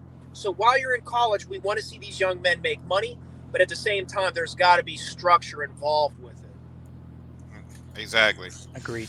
Yeah. I just seen this comment by Sid. He was thinking about the Ed O'Bannon case. The who? The Ed O'Bannon. Who that? Yeah. You guys don't know who Ed O'Bannon. You guys don't know who Ed O'Bannon. He was Ed O'Bannon. He knows who Ed O'Bannon is. I thought you said Bennett. No, Ed O'Bannon. Yeah, you can't see the UCLA. comment on the screen. Yeah, I've UCLA. got you. Yeah, with UCLA. Yeah, I think his situation. I'll need Steve to elaborate a little bit about what. Not Steve. I need Sid to elaborate what he meant when he said Ed O'Bannon, because this an old comment, so he may have been commenting to it like when we were first talking about the NIL, because it wasn't around back then when he played. Not at all. No, he went through the courts. It took years for that situation to come to an end, for him to get paid. And I can't even remember the full substance of that. At one point, I knew a lot about that case. Yeah, the But substance was the when he saw the players being basically used in the video game, in the that's NCAA what it football was. video game and the basketball game. The players looked like the real life players. They played like them. They wore their number and all that. They just didn't Oh have their yeah, name on them. And so he was like, "Come on, man, you guys are using our likeness, but you're not compensating us." And so yeah. court That's true. basically canceled the games, and I was pretty upset because I love the college football game, and it didn't get back until this past year. So yeah, that was the big deal. Yeah, yeah. Now I remember now. Yeah, Hmm. yeah. Because right then, like he said, they'll use like random names, Hmm. like Steve Archibald, Hmm. but Hmm. that's Tyus Edney. Right. Yeah, Correct. That's Kevin Love. Hmm. Like they'll look That's right. exactly yeah, like them, wear their number, but they don't have their name. Right. And right.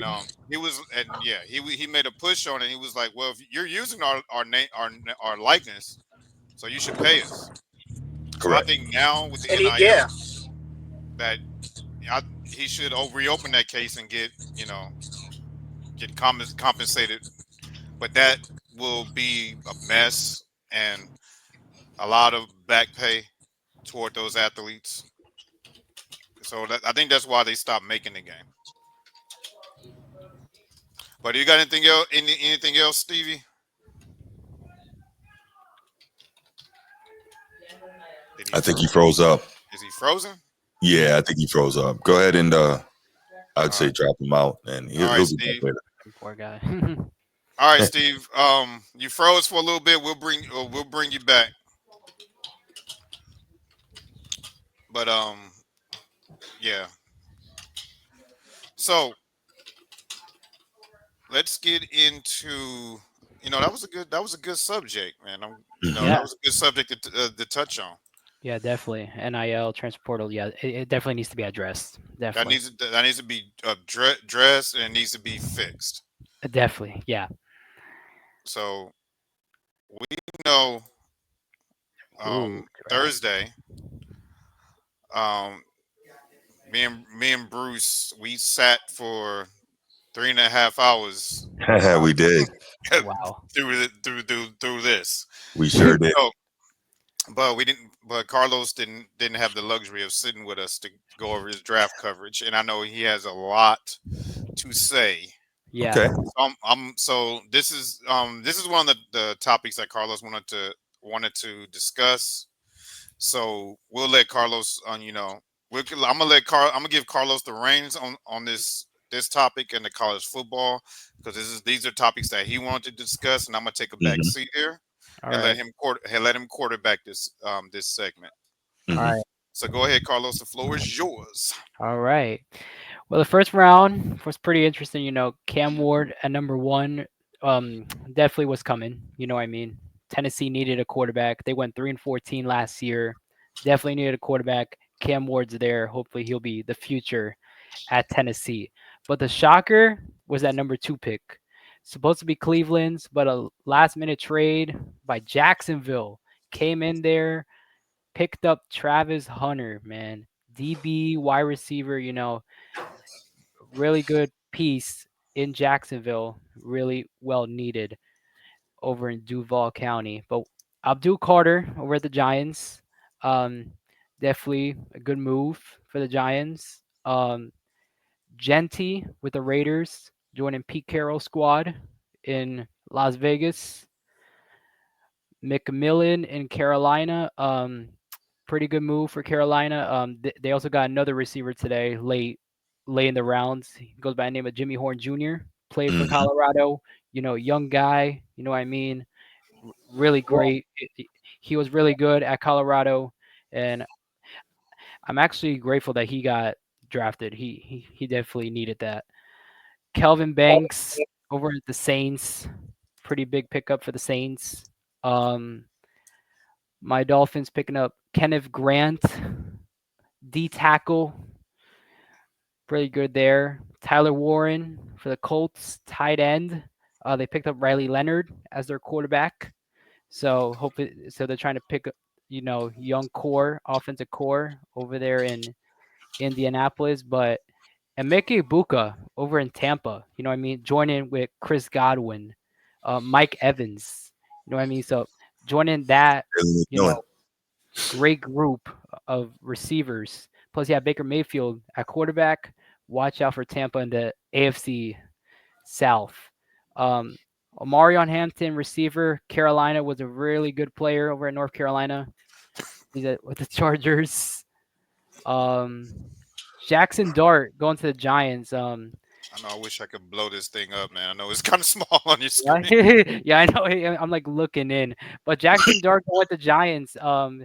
Pretty good move for the Giants. You know, they have Jameis Winston. Not Uh, Carlos. I'm not what's trying up? to cut you off.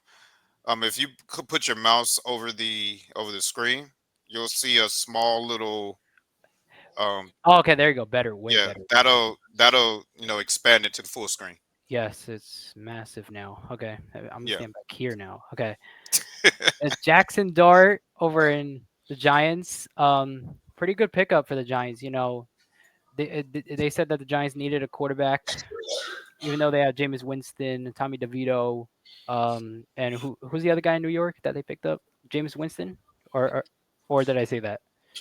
they they got, oh my goodness gracious, Wait, and they got Russell Wilson. Russell Yeah, Wilson. yeah, Yup. but, Yeah. but he's not gonna be around Bruce for Bruce is looking at us both like, man, y'all need to get it together. Come on now. Come on now. That look he That's gave, a he was like, Happens to me all the time, man. Don't even worry about it. I'm he's just like, yeah, asking a get it together. question. Yeah, Russell Oh Wilson. man. Yes. What the heck? And yeah, that's all for round one. Really, that I want to talk about for round one. Okay. Did you want to touch on it? Oh no, you're quarterback in this segment. Go ahead. I'm All sorry. right, I'm all right. So what we're talking about, draft still, or we're gonna get into college football now? Hmm. you done with the draft? Round one, yeah. Okay, so now let's get into round two here. Oh, you got round two. Okay, bet. No, I just put it on the screen. All right, yeah, Go I ahead. see it now. Okay, one that I see here, Travion Henderson, running back for the Patriots. Patriots, you know, struggle in the AFC East. You know what I mean?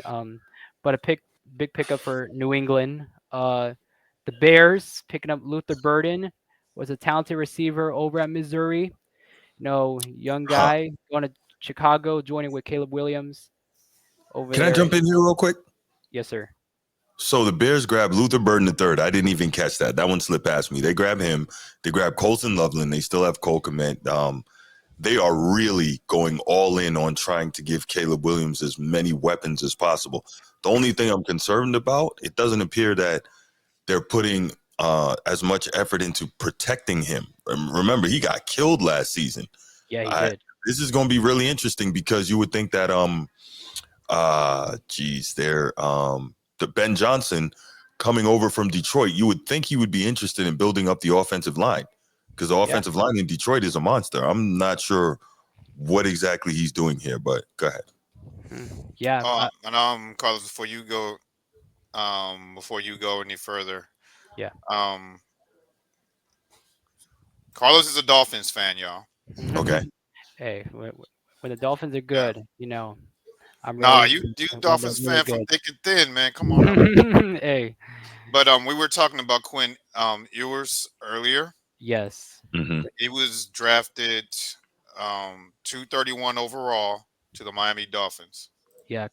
Yeah, I think picking up Quinn Ewers, you know, Yeah. a young quarterback finally getting drafted, you know, I that definitely gives me confidence for the Dolphins, that QB room. Because I really didn't want Zach Wilson to back up Tua. You know what I mean? Like what if Tua gets out? You know what I mean? Like that's gonna happen this season. I feel like I'm not hoping on down the Tua, but Mm-hmm. but that may happen. And you got Zach Wilson in there who did pretty awful in New York, and Mm-hmm. now you're gonna bring him into the Dolphins. Like not really much of a change there. But having Quinn Ewers definitely gives me confidence Okay. bringing him Um, there. this I think is more directed to you, Bruce. Yeah, I think so It's too. not that Yeah. serious. Said the Bears picked up 4 linemen in this draft and a Mm-hmm. few in the offseason. Okay. I didn't realize they grabbed 4 in this draft. All right. I stand corrected. There you go. All right. JT Tuamaluau from Ohio State. He a beast. He's a beast at edge rusher. They Colts definitely got a beast. Will Johnson at DB. Me and Bruce were talking about it last night about like that matchups. You know what I mean? Him against Marvin Harrison Jr. Ohio State, Michigan, like colliding at it at practice. Mm-hmm. Definitely at Arizona. Definitely that's something. But then I want to look at number 53 here. Benjamin Morrison. Oh, whoops. Go Irish. Hey, how did that get on the screen? Come Yeah, on. it accidentally pressed it. Okay, but Benjamin Morrison, in Tampa. Yeah. Huge. Yeah, me and Bruce were definitely talk about it. Like him going up against Chris Godwin, Mike Evans, now Abuka. You know what I mean? Mm-hmm. So that Tampa team is going to be something. Mm-hmm. Both sides of the ball, yeah. Yeah, Mm-hmm. both sides, definitely. And Denver picked up RJ Harvey. He was pretty solid over at UCF. He That's was big. pretty solid. Yeah. Yeah. That's big. Yeah, RJ Harvey was definitely a talented running back at UCF, now in Denver. So pretty big pickup for Denver. And that's all I want to cover for round 2. All All right. right, Bruce, what are your thoughts? I know we didn't cover round 2. What are your thoughts about this? Definitely some interesting picks here. Quinshon Judkins to Cleveland, I think is a big one. We know that Cleveland wants to run the football at every chance they get. Like that's Stefanski's DNA. So you got a young guy who may be the next up if Nick Chubb can't stay healthy. He's an absolute beast and he recovered from the ACL. But if he can't stay healthy and get back to what he used to be, or you might use him as a 1-2 punch to kind of limit the mileage on Nick Chubb as he's been injured a lot. As Carlos mentioned, that Will Johnson pick in Arizona, I think that's big. Maybe he'll push Marvin Harrison Jr. to be as special as he was supposed to be coming out. Benjamin Morrison, my guy out of Notre Dame, Benjamin Morrison down there in Tampa, as we said, what he's going to have to deal with against every day in practice is going to make the games easy. Like we say, he's going to have to deal with a big physical receiver in Mike Evans. He's going to have to deal with a faster guy in Chris Godwin. He's going to have to deal with an elite technical route runner in Emeka Egbuka. He's going to have to deal with a guy who has a little bit of all of that in Jalen McMillan, right? So that is, as long as he can stay healthy, that'll really prepare him well for Sundays when he's playing against other guys. So I think there's some really good stuff going on there. I also liked what was the other one I liked? Lost it. JT Tuimoloau. That's a nice pickup in the second round for the Colts in terms of getting an edge rusher. That's something that they need to be able to have some success. Travion Henderson at 38 to the Patriots. We know what Mike Vrabel wants to do. We know what's in his DNA. And somehow the Patriots still cannot seem to figure out this wide receiver position.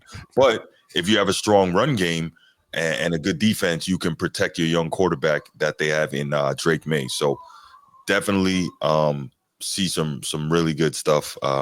Some solid picks, I think, in round 2. Yeah. Yeah, round 2. Okay, so that's it for round 2. We don't have it for third round. The third round, fourth, fifth, sixth. What we're gonna do is before we jump into the 5th round and that big announcement. We have, and I know we're gonna get a lot of calls on this. So we have some footage here that we're going to talk about. And I really want to hear Bruce's take on this one. Okay. Wait, which one? You'll see. All right. Hello. You got that call? Yeah, what's going on? Ready to go. Say it one more time for me. This is Mickey Loomis here, GM of the Saints. How you doing? Good, how are you, man? Good, been waiting on you. Ready to go. Yeah, we have. It's been a long wait, man. No, for sure. We're going to take you with our next pick right here, man. Yeah. Yes, sir. Let's be legendary. But you're going to have to wait a little bit longer, man. Okay. Sorry about that. Ready to go. What does that mean? What? What did he say? I don't know. How you gonna ask us what it means and you was on the phone? You heard that? He said you're gonna have to wait a little bit longer. Sorry about that. Why did you What the fuck? Hey, that's funny. I don't know what that was. It's 50-50. But nobody got this number though. It was private. Did they just troll, bro? It can't. Man, he just got trolled, bro. They tripping now, fam. Now I'm gonna crash out, bro. Hello? Did not mean to do that. First show jitters.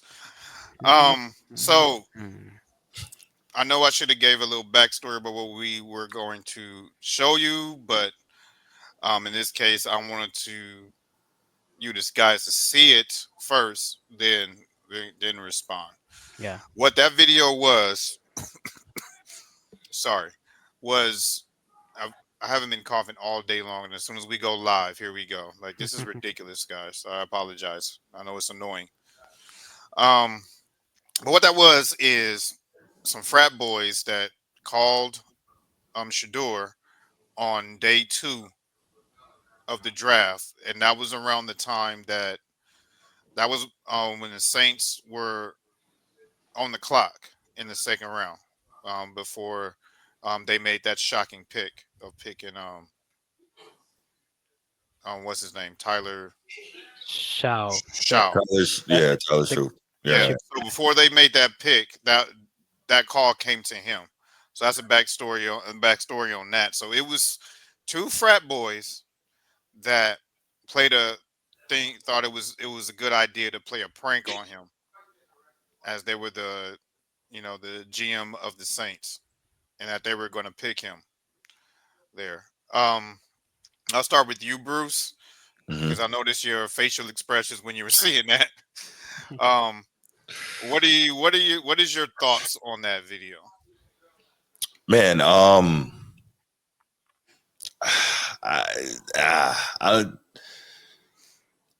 obviously Shador was anxious, waiting for the call.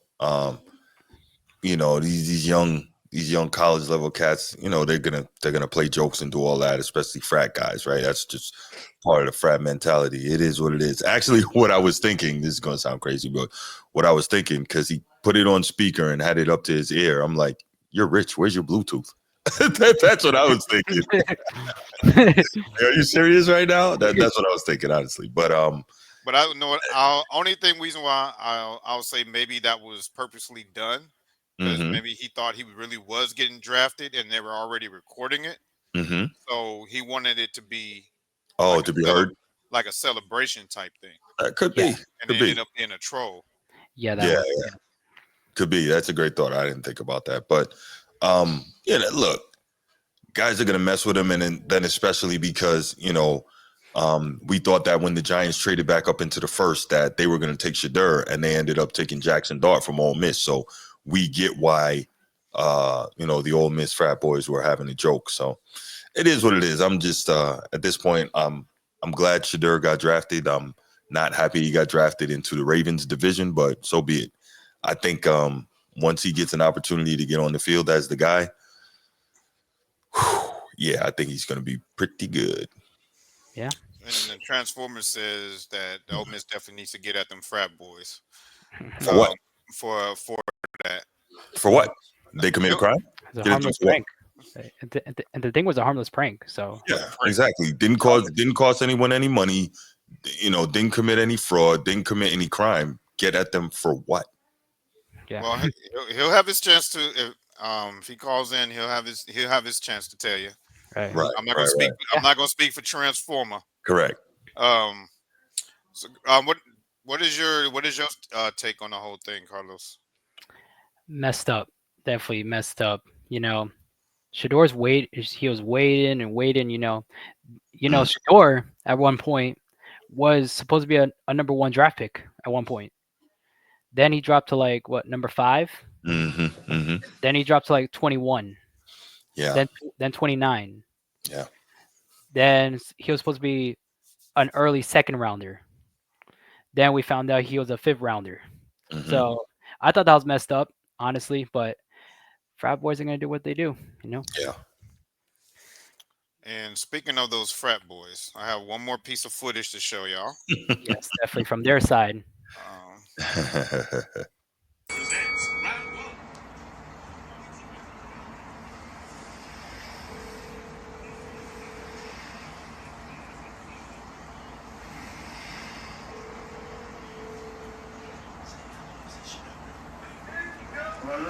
Hey, is this Shadur? Hey, this is Mickey Loomis here, the GM of the New Orleans Saints. How you doing?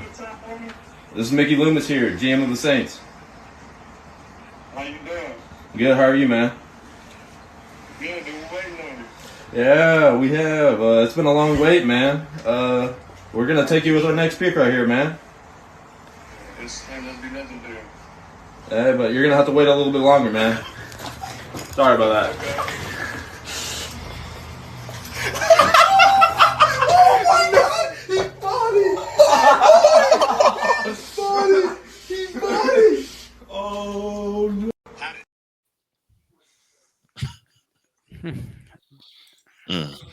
Definitely executed that prank. So now you guys have the face behind the prank.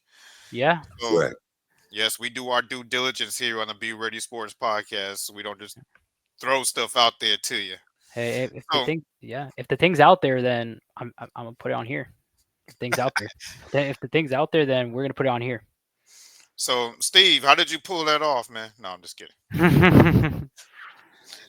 I'm just trolling Steve because he said to every Shador fan it was me that made the call. Yes. So, well, we already touched on that. I'm not gonna really go too much into the frat boys. It was just a prank, kind of a dig, since their quarterback was also, taken in the first round when the Giants traded up to get him, and that was just a dig because we all knew the Saints were going to get a quarterback at that spot. Yep. And it was just a dig at him. Yep. But I honestly believe that Shador will get the last laugh. Definitely. Because we're about to touch on Shador real quick, as it's no secret that Shador was picked in the 5th round at pick 144 to the Cleveland Browns. That is not a secret anymore. Yeah. So he finally got on the board, and this is what he had to say regarding that.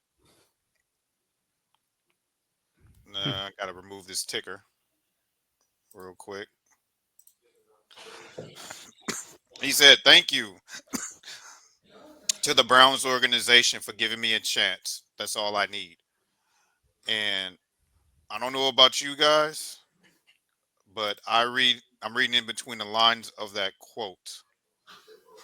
And I believe what he's saying there is all I needed was a door, and now I'm about to kick that sum down. It's the start of a villain season, He's gonna be So he's gonna be a villain. However, Bruce touched on this on his live earlier today. Shout out to the Format Podcast. Yes, sir. They did a whole segment on Shador, on this subject, and they talked about this. And one of the destinations you guys spoke about, Bruce, and I'll let you elaborate on it to the audience, is you were not at that time in favor of him going to the Browns because they have a track record of destroying quarterbacks. I think it's actually transforming, I believe. I think a comment was that is where quarterbacks go to die. Yeah. It's like the graveyard for QBs. I honestly think Shador would be the exception. Because he has shown in Colorado he can overcompensate for not having a line. But the only pushback is them weren't grown men sacking you. True. In Colorado. Yeah. You didn't have Myles Garrett is his teammate, but you didn't have the Joey Bosa's, the Nick Bosa's chasing you down. And you're going to see Bruce, you got some monsters over there on your sideline. He's going to see them twice a year. That's right. So without them addressing that line fully, I hope they don't put him out there on day one. No, not a shot at I don't even remember the name of the quarterback that they picked, but no disrespect to him. Dylan Gabriel, and they've got Joe Flacco. let them take the brunt of the beating at the beginning of the season. Like, don't Shador is your future. You don't want to um m- turn him into Tim Couch 2.0. Mm-hmm. Mm-hmm. Because remember with Tim Couch, he was favored to be something in his league, and his rookie season he got demolished. Mm-hmm.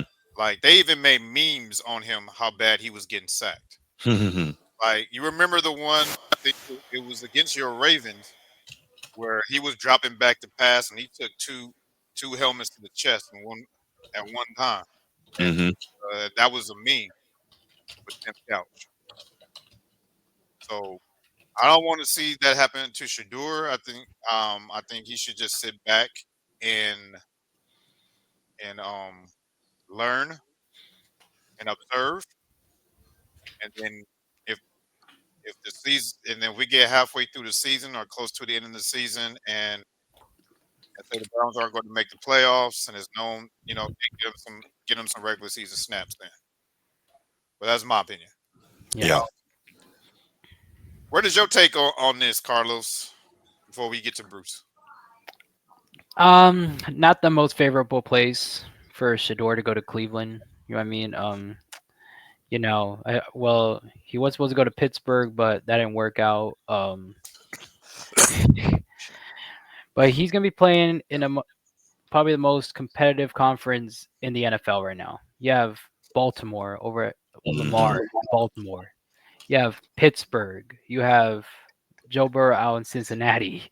So he's gonna be playing in a very competitive conference.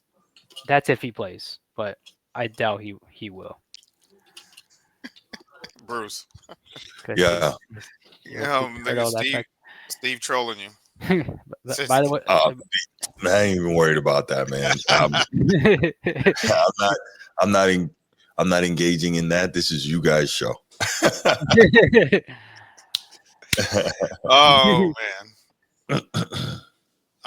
What else you got? Is that was it, Carlos? Yeah. That was it.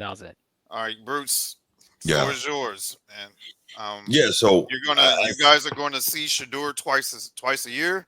Yeah. And so I don't anticipate that he'll start the entire season this year. Flacco's a veteran; he's a champion, and I think that's gonna. I guess it's gonna depend on what they see during camp, right? But I do believe that Shador will start later in the year, and I'm okay with that. And realistically, I mean, you might have a legitimate competition in camp for the starter, or at the very least for the backup between Dillon Gabriel and Shador. Dillon Gabriel is better than people think. He's an extremely experienced quarterback that's seen a lot of things on the collegiate level. First at UCF, then at Oklahoma, and then at Oregon, right? And has had a lot of success. I believe he's the all-time leading touchdown passer in college history. But in fairness, I think he played like 6 years of college football, so there's that too. But regardless, I think Shador is going to be very, very serious. And when he does get on the field, the plus is that he's got decent receivers there in Cleveland, but he's also got a guy in Coach Stefanski that loves to run the football, and that is going to protect a young quarterback, being able to run the football offensively.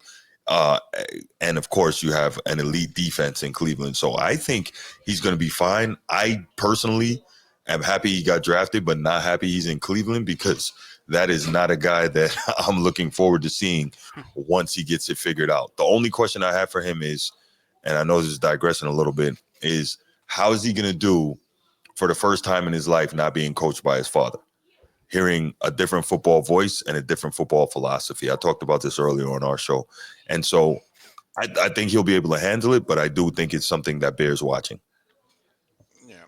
Yeah, definitely. But come on now, Bruce. You don't think Deion's not going to have it?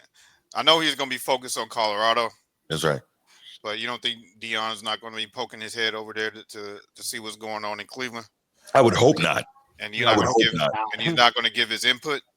I would hope not, because I get that you love your son and you're an involved father, but at some point you also have to let your son become a man. You can't. I'll just say I would hope not. That's me personally. Yeah, I 100% agree with you. And the last thing I'm going to show is this. is this quote here, which was about one of the reasons why he fell to the fifth round. Mm. Is that we have an NFL assistant. This is from post made by Complex Sports. Shout out to Complex Sports. There was an NFL assistant coach on Shadur Sanders. He said the worst formal interview I've ever been in my life. He's so entitled. He takes unnecessary sacks. He never plays on time. He was horrible. He has horrible body language. He blames teammates. But the biggest thing is he's not that good. That is scathing. Now, wow. Yeah. There's two red flags to this. That but that was via Tom Pelissero. So I'm pretty sure he's just the journalist that's reporting this, and I'm pretty sure that's not the name of the assistant coach that made this take. No, it's not. No. But the red flags I have on this is number one. We have never heard anybody from Colorado speak negative on Shadur. We That's have true. not heard any of his teammates speak negative on Shadur. We have never heard Shadur speak negative about the football program, his teammates, or anything. And he had a lot of ammo to do so because they've had a rough seasons while he was there. So for this to just come out all of a sudden is like, are these made up just to back the track that they wanted to make a statement at his expense, and they're just covering their tracks to make it seem like they're him dropping is legitimate, or is this all just a smoke, or is this just all BS, and they're just trying to insult our intelligence? Well, I'd say maybe someone really feels that way. It's just, it sucks that you can't get a name, but that's the nature of journalism. Journalism was built on anonymous sources, so it's just one of those things, man. I take it with a grain. Yeah. But what evidence have you seen that any of this is true, though, in Shadur's case? Right. I mean, yeah, he has swag about him.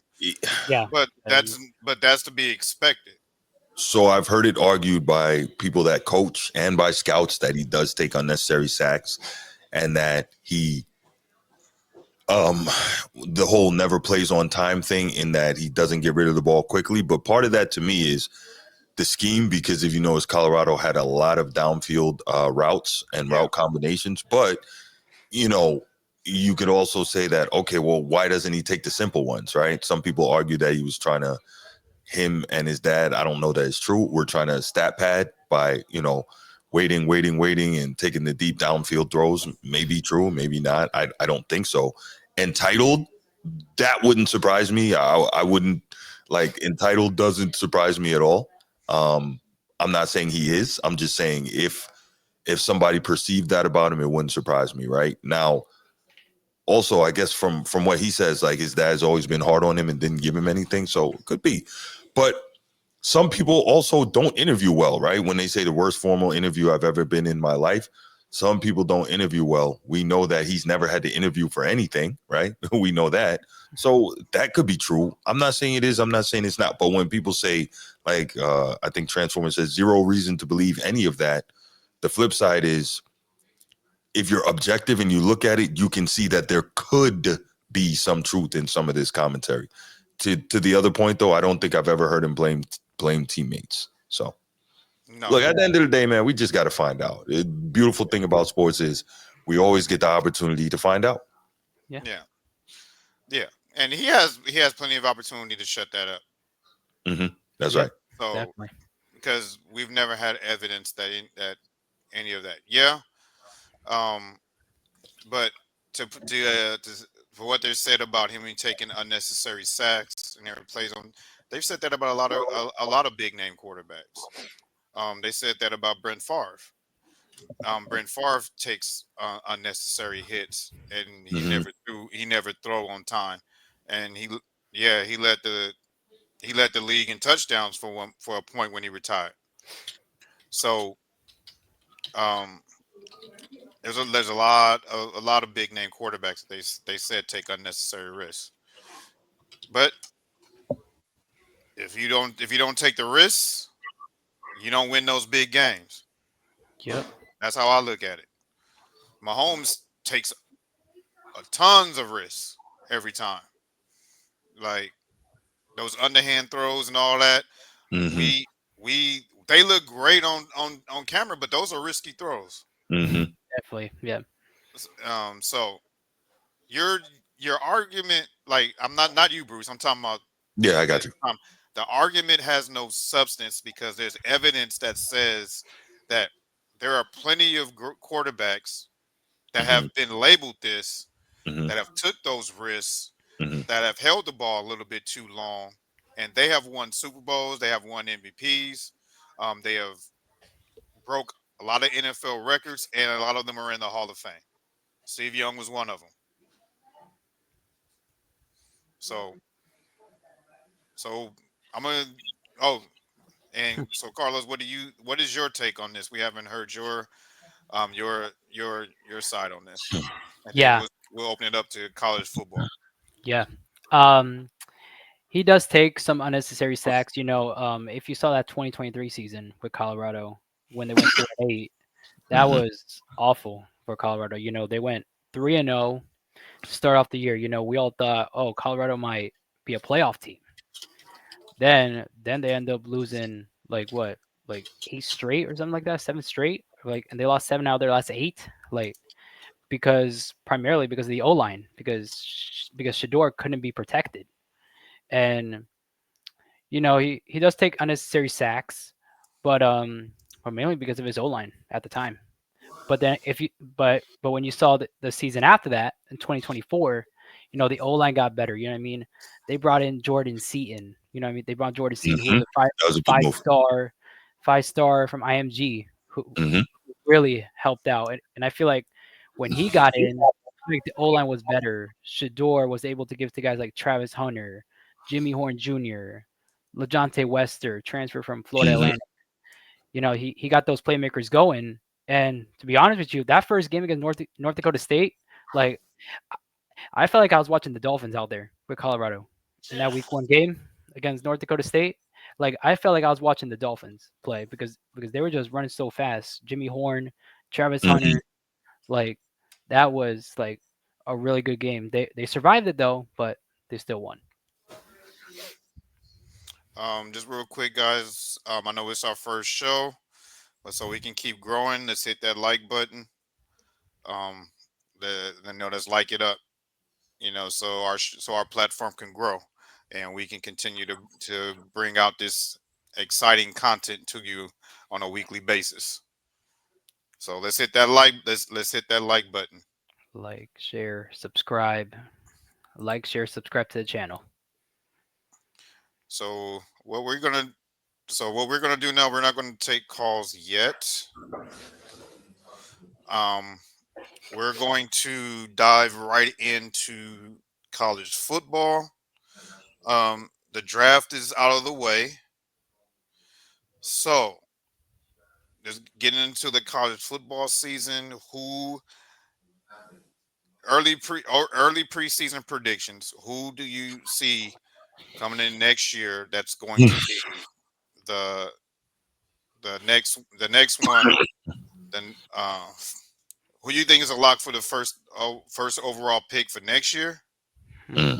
Um, for your Heisman pick and your breakout. Like who has the most to prove this year? Hmm. Um, I'll start with you, Carlos. Well, you know, like like right now, like I have a list of guys that are key returners, like going into this year. Guys like Jeremiah Smith. Came from Hollywood, Florida. Like played at Chaminade Madonna Prep. Played at Chaminade Madonna Prep. Like literally right here in Hollywood. Like went to Ohio State. Had a monster freshman year. He can be up in the Heisman race this year. Um, I think guys like Caleb Downs, who was a transfer from Alabama, who he can really help out over at Ohio State. And I think Ohio State can be that team that could still be at the top. And, they won the championship last year. They can be back at it again this year. But Ryan Williams over at Alabama had a monster freshman year. Only he plays a 17-year-old. Like, that's my age. He's playing college football. He's playing big time college football. Bruce over at your school, Jeremiah Love, monster running back. Yes, sir. Monster running back. You just made Bruce happy. He did. I told him I told you he was going to talk. We're going to have Notre Dame talk. Oh yeah. Yeah, Notre Dame, they're up there. But what I'm looking for is Penn State. They're bringing Drew Aller back, Singleton, and Katron Allen. You got your two running backs coming back, and you got Drew Aller coming back. And plus, you got a really good offensive coordinator over at Penn State. Watch out for that Penn State team this year. Oh, Kotelnicki, yeah. Oh, Kotelnicki, yeah. He's like Picasso, literally. Like, he has these creative offenses. I love them. Yeah. Keep in mind though, that their running backs coach is now with the Irish, so keep that in mind. Jawan Sider. True. Lenore Sellers over at South Carolina. Okay. He's a pretty good quarterback over there. Yes. Ark Mannon. It's his time in Austin. No Quinn Ewers. He's at the head of the realm. He's gonna do pretty good over at Texas, I believe, in my opinion. DJ Lagway, he had a good year last year. Garrett Nussmeier, LSU, had a pretty good year last year. And now let's see what he does this year over at LSU. Right. But the big story here, Nico to UCLA. That's a big one. That was Nico. Yeah, that's who I was gonna pick too. Yeah, Nico over at UCLA. Let's see what happens there. We already talked about Jordan Seaton, how great he is over at O-line. Cade Klubnik over at Clemson. Diego Pavia, probably he is an underrated quarterback over at Vanderbilt. Yeah. Clark Lee, former Notre Dame defensive coordinator. Yep. Zachariah Branch, who was really talented over at USC. Georgia. Now at Georgia. Yeah. That's big. Yeah, they needed that. Yeah, definitely. Kevin Jennings had a really good year last year over at SMU. They got eliminated in the first round against Penn State. I guess we'll see what happens this year. And then Rocco Becht over at Iowa State. Not a lot of people talking about him, but they beat Miami in the Pop-Tarts Bowl. So we'll see what happens with Iowa State coming into this year. Definitely. And yeah, those are the list of guys to look out for this year in college football. Those are some really good names. I can't even say that. You know what? You missed one on the defensive side, and I'm going to go back to Notre Dame here. I know that's not, but Leonard Moore, the second-year lockdown cornerback, he stepped in, and Notre Dame's pass defense did not miss a beat when Benjamin Morrison went down, and he was a freshman All-American. And he's going to be one of the elite corners in the country this year. So you've got him. That's definitely a big one. I loved the Arch Manning. Like, that's an obvious one, but like, yeah, as long as he doesn't get hurt, I think we can like pencil him in as a Heisman finalist already. Like, he's good, and they're going to make sure that he has the opportunity to show it. Lagway, it's another big one. You named a lot of good names there. I'm trying to think if there's anybody you might have left off. I am curious to see the freshman quarterback that's going to be at Colorado. This is going to be the first time in a long time that Coach Prime doesn't have his son, under center. So this is going to be very interesting. Yeah, speaking about Colorado, obviously Juju Lewis, the 5-star, came into Colorado, but he is going up against the transfer from Liberty, Caden Salter. Okay. It's a QB battle there in Boulder. Like, who's going to be the starter? Some people are saying it might be Caden Salter being that number one because he is the transfer from Liberty. And Juju might, be the backup this year, but it's a QB battle up in Boulder. There you go. That's a good call. The 5-star freshman at Michigan. Jeez, what's his name? Underwood, right? That Bryce Underwood. Yep. Underwood. Anxious to see him as well. And also anxious to see who wins the Notre Dame quarterback battle. Obviously, we saw what Riley Leonard was able to do there for the Irish last year. Now you've got what appears to be a two-way battle with Kenny Minchie and CJ Carr for the Notre Dame starting job, because Steve Angeli has he's gone into the portal. So that's another one that could be very interesting there at Notre Dame. Looking forward to seeing that one. Definitely have some exciting. I'm so looking forward to college football this year. It's going to be huge. It's going to be. On the coaching side, what I wanted to point to, your Florida State Seminoles. I wanted to make sure I bring this up. Gus Malzahn, former Auburn and UCF head coach, is now the offensive coordinator at Florida State, and I think that's going to be really big because Gus Malzahn is heavy on the run game. He had a top 10 rushing offense at UCF last year, and we know the type of talent that Florida State usually stacks. So if he can really get the run game going, and he does it in creative ways too, kind of atypical, but he's really good at running the football. So that takes the pressure off of necessarily having an elite passer at the quarterback position if you can run it. But if you have a good quarterback, Florida State, you know you're going to be able to run it. The defense should be much improved. I think it's going to be a big step up from what they were last season. After playing in a New Year's Six Bowl 2 years ago. Definitely. The quarterback this year for Florida State, Thomas Castellanos, he's a dual threat quarterback. He can run, he can pass, and as you were talking about, he's heavy on the run offense. Like Castellanos, he could be a part of that too, especially with the option. Right. Like I remember that game from 2023, Boston College against Florida State. Castellanos gave some trouble to our defense. The defense felt really good in 2023. Like, even though Florida State still won, but he gave us a fight to the end, and we almost lost that game. I'm not gonna. I remember that game. That's right. I remember that game. Now that you bring it up, yep, yeah, that was a tough one. You guys got away with that. Oh yeah, definitely.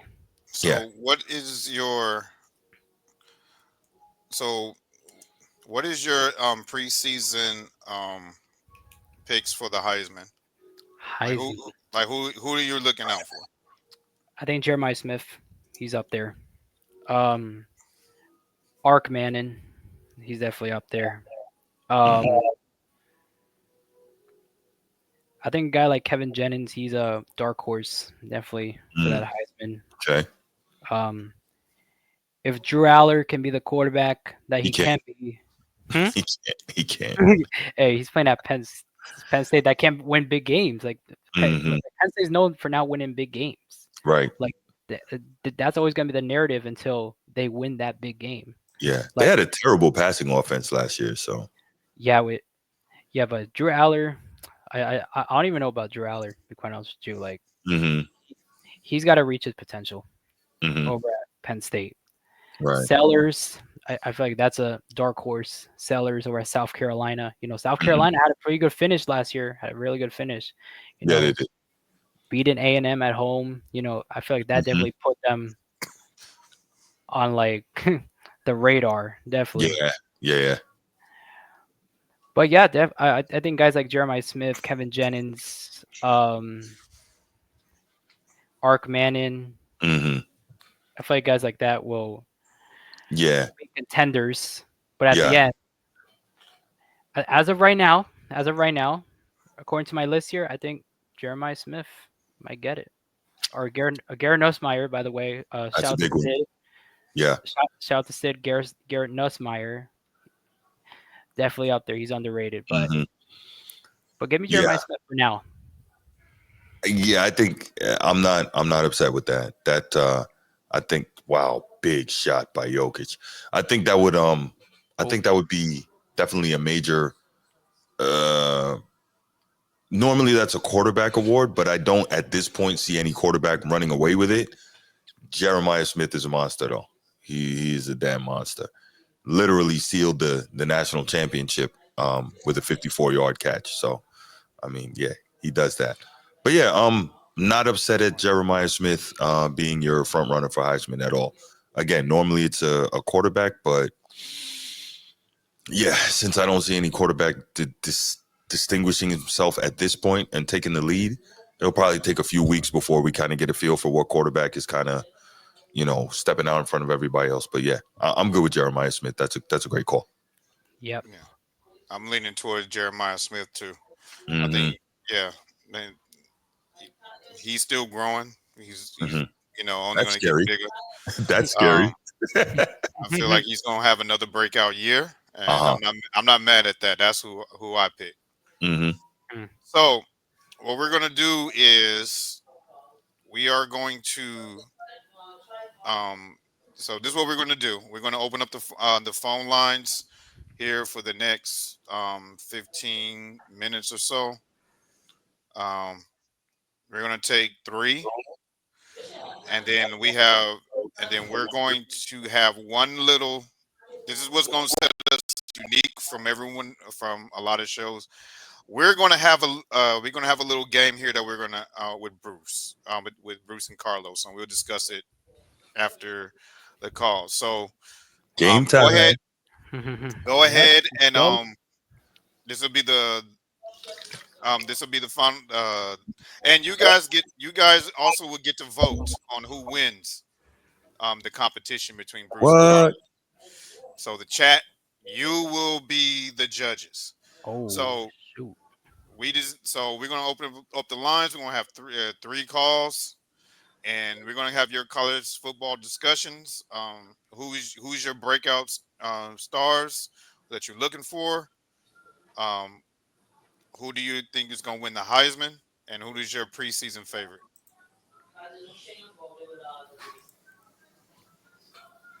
Steve, it was good. You hear me? Yeah, you finally made it to the crib. Yeah, man, I had mass at like 4:30, so I got done at 5, and I had to run to my grandparents when you started by 6:30. So that's why I froze up. I was driving in and out of service and stuff. So yeah, I got back to the house. So yeah, so now we can get to the nitty gritty. We can focus. Yeah. I'm not driving and talking at the same time, so everybody's safe. I'm not going to hit anybody. Carlos, I wanted to talk about college football. Hey, I'll be honest. Before you get started, Steve. Carlos, look at the screen. Tell me, what do you see? What? We got the screen is green. Yeah. And we got the new Notre Dame faithful side by side. Hey, we both. I'm just giving you a warning because in case they try to tag team us. Green on the inside. There you go. All right, Steve. I know you. That's why we opened. I'm glad we had this college football talk. I know you love to talk college football too. That's right. So does my boy Carlos. So I love it. You guys have at it. Yeah, shout out Carlos, man. You was dropping knowledge, bro. I'm impressed. Yes, it was. You know names more than I do. I can remember positions. I know Lagway from Florida was he's not under the radar. If you follow college football, you know he's tough. Right. And for everything Florida's bringing back, I know it's the SEC, Bruce. I know you don't want to hear us, but the SEC is hard to win.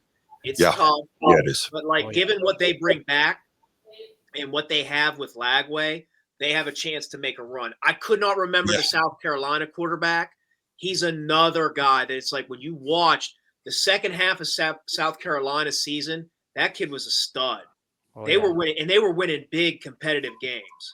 So it's like he's a name on the radar. The problem is with the South Carolina situation, what I'm afraid of is, did they lose too much on defense? Because they had a lot of guys go to the draft. Yeah. Bruce, what's happening? What's that face for? Denver and the Clippers. I'm so sorry.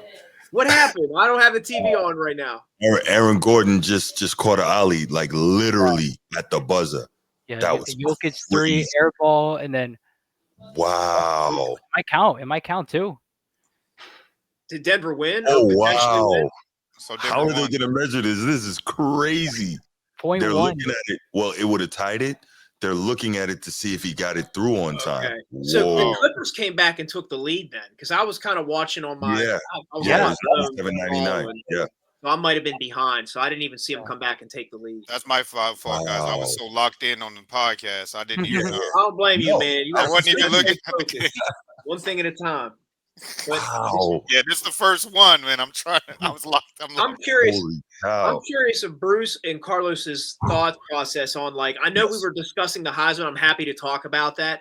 And as much as I like the young man from South Carolina in Lagway, there's a lot that depends on what they do, even though it's a quarterback award. I want to hear your thoughts on Arch. I'm not sold on Arch. I know the hype is there. The brand is there. On top of the brand of Texas is there.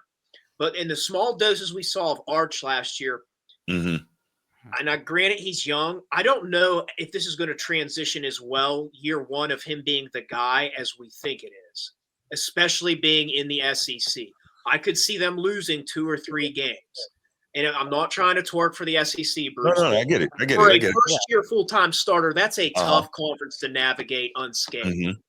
So he'd have to win. He'd have to win at least 10 games to really have a chance as a quarterback of a top 10 team to be in that Heisman contention. Because a lot of the times the quarterback stuff, if you're not from a small school, you have to be in that like top 10 playoff contention. The 2 guys I want to talk about specifically, you guys already brought them up, so I'm not bringing up different names, is Jeremiah Love and Jeremiah Smith. I think pound for pound, those are the 2 best players in college football, non-quarterback. But with Jeremiah Smith specifically, a new quarterback, breaking a new guy. Now, Ohio State usually has talent there. How are we going to see Jeremiah Smith thrive with a new quarterback who's kind of learning the ropes? We saw this with Marvin Harrison Jr. the year before when McCord was learning the ropes. We knew Marvin Harrison was a stud, but he might have not had the same production he had with CJ. Right. So Jeremiah, on his own, he's an absolute stud. I think if he was in this year's draft, he'd be the number 1 player taken. It'd be either him or Abdul Carter. I think those would be the 2 best players in the draft.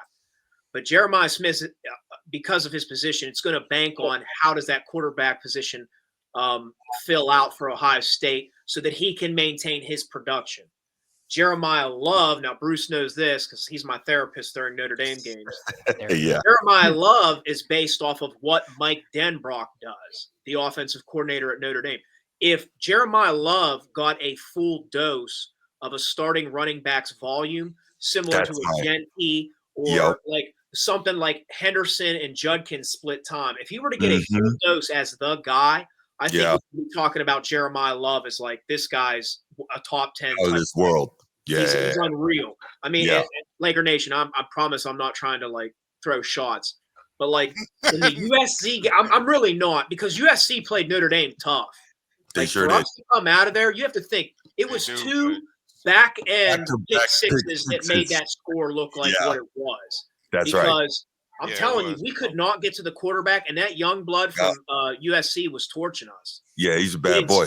So I'm not. Yeah, but I almost threw something at my TV on the second one. I was like, oh, this is over.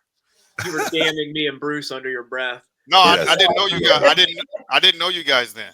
I wasn't. Okay. I wasn't a part of the podcast then. But what I wanted to say about Love was like before you go, since I like that you mentioned that you like that matchup between Jeremiah Smith, Jeremiah Love. Yeah. So that means you wouldn't mind seeing them run it back this year for the Natty. Absolutely not. Ohio State and I want Ohio State. I live in Ohio, dude. Yeah, I'd love to see it again. Stand Ohio State. I still have like pieces of my heart missing from that loss to Ohio State. Like I'm from Ohio. I've always lived in Ohio, but you guys know I'm pretty much sharing it. Like I'm Catholic. I'm a Notre Dame fan. That was my family's heritage, tradition. We were Notre Dame fans. It's just we're Catholic. That's how it goes. So it's like theology trumps environment as far as I'm concerned. But but what I was bringing up about the USC game is you could see against a legit, because USC has NFL talent. Their records may have not reflected it, but USC has dudes. And you saw Jeremiah Love before he got hurt in that USC game. He was the best player on the field, hurdling dudes, running dudes over. I mean, it was like, and it was pretty. I mean, for us Notre Dame fans, like we never really had. Well, in the last, let's say 20 years, we haven't had a Reggie Bush type guy. No. Jeremiah Love with a full volume load could be a Reggie Bush type player. Yeah. He's that electric. Yes. The first time he touched the ball in the playoffs, he went 98 yards on Indiana right. off the sidelines. I mean, the guy's he's electric, man. He's that type of player. But what comes down, why I think those two are the best pound for pound players, and I would bring it down to those.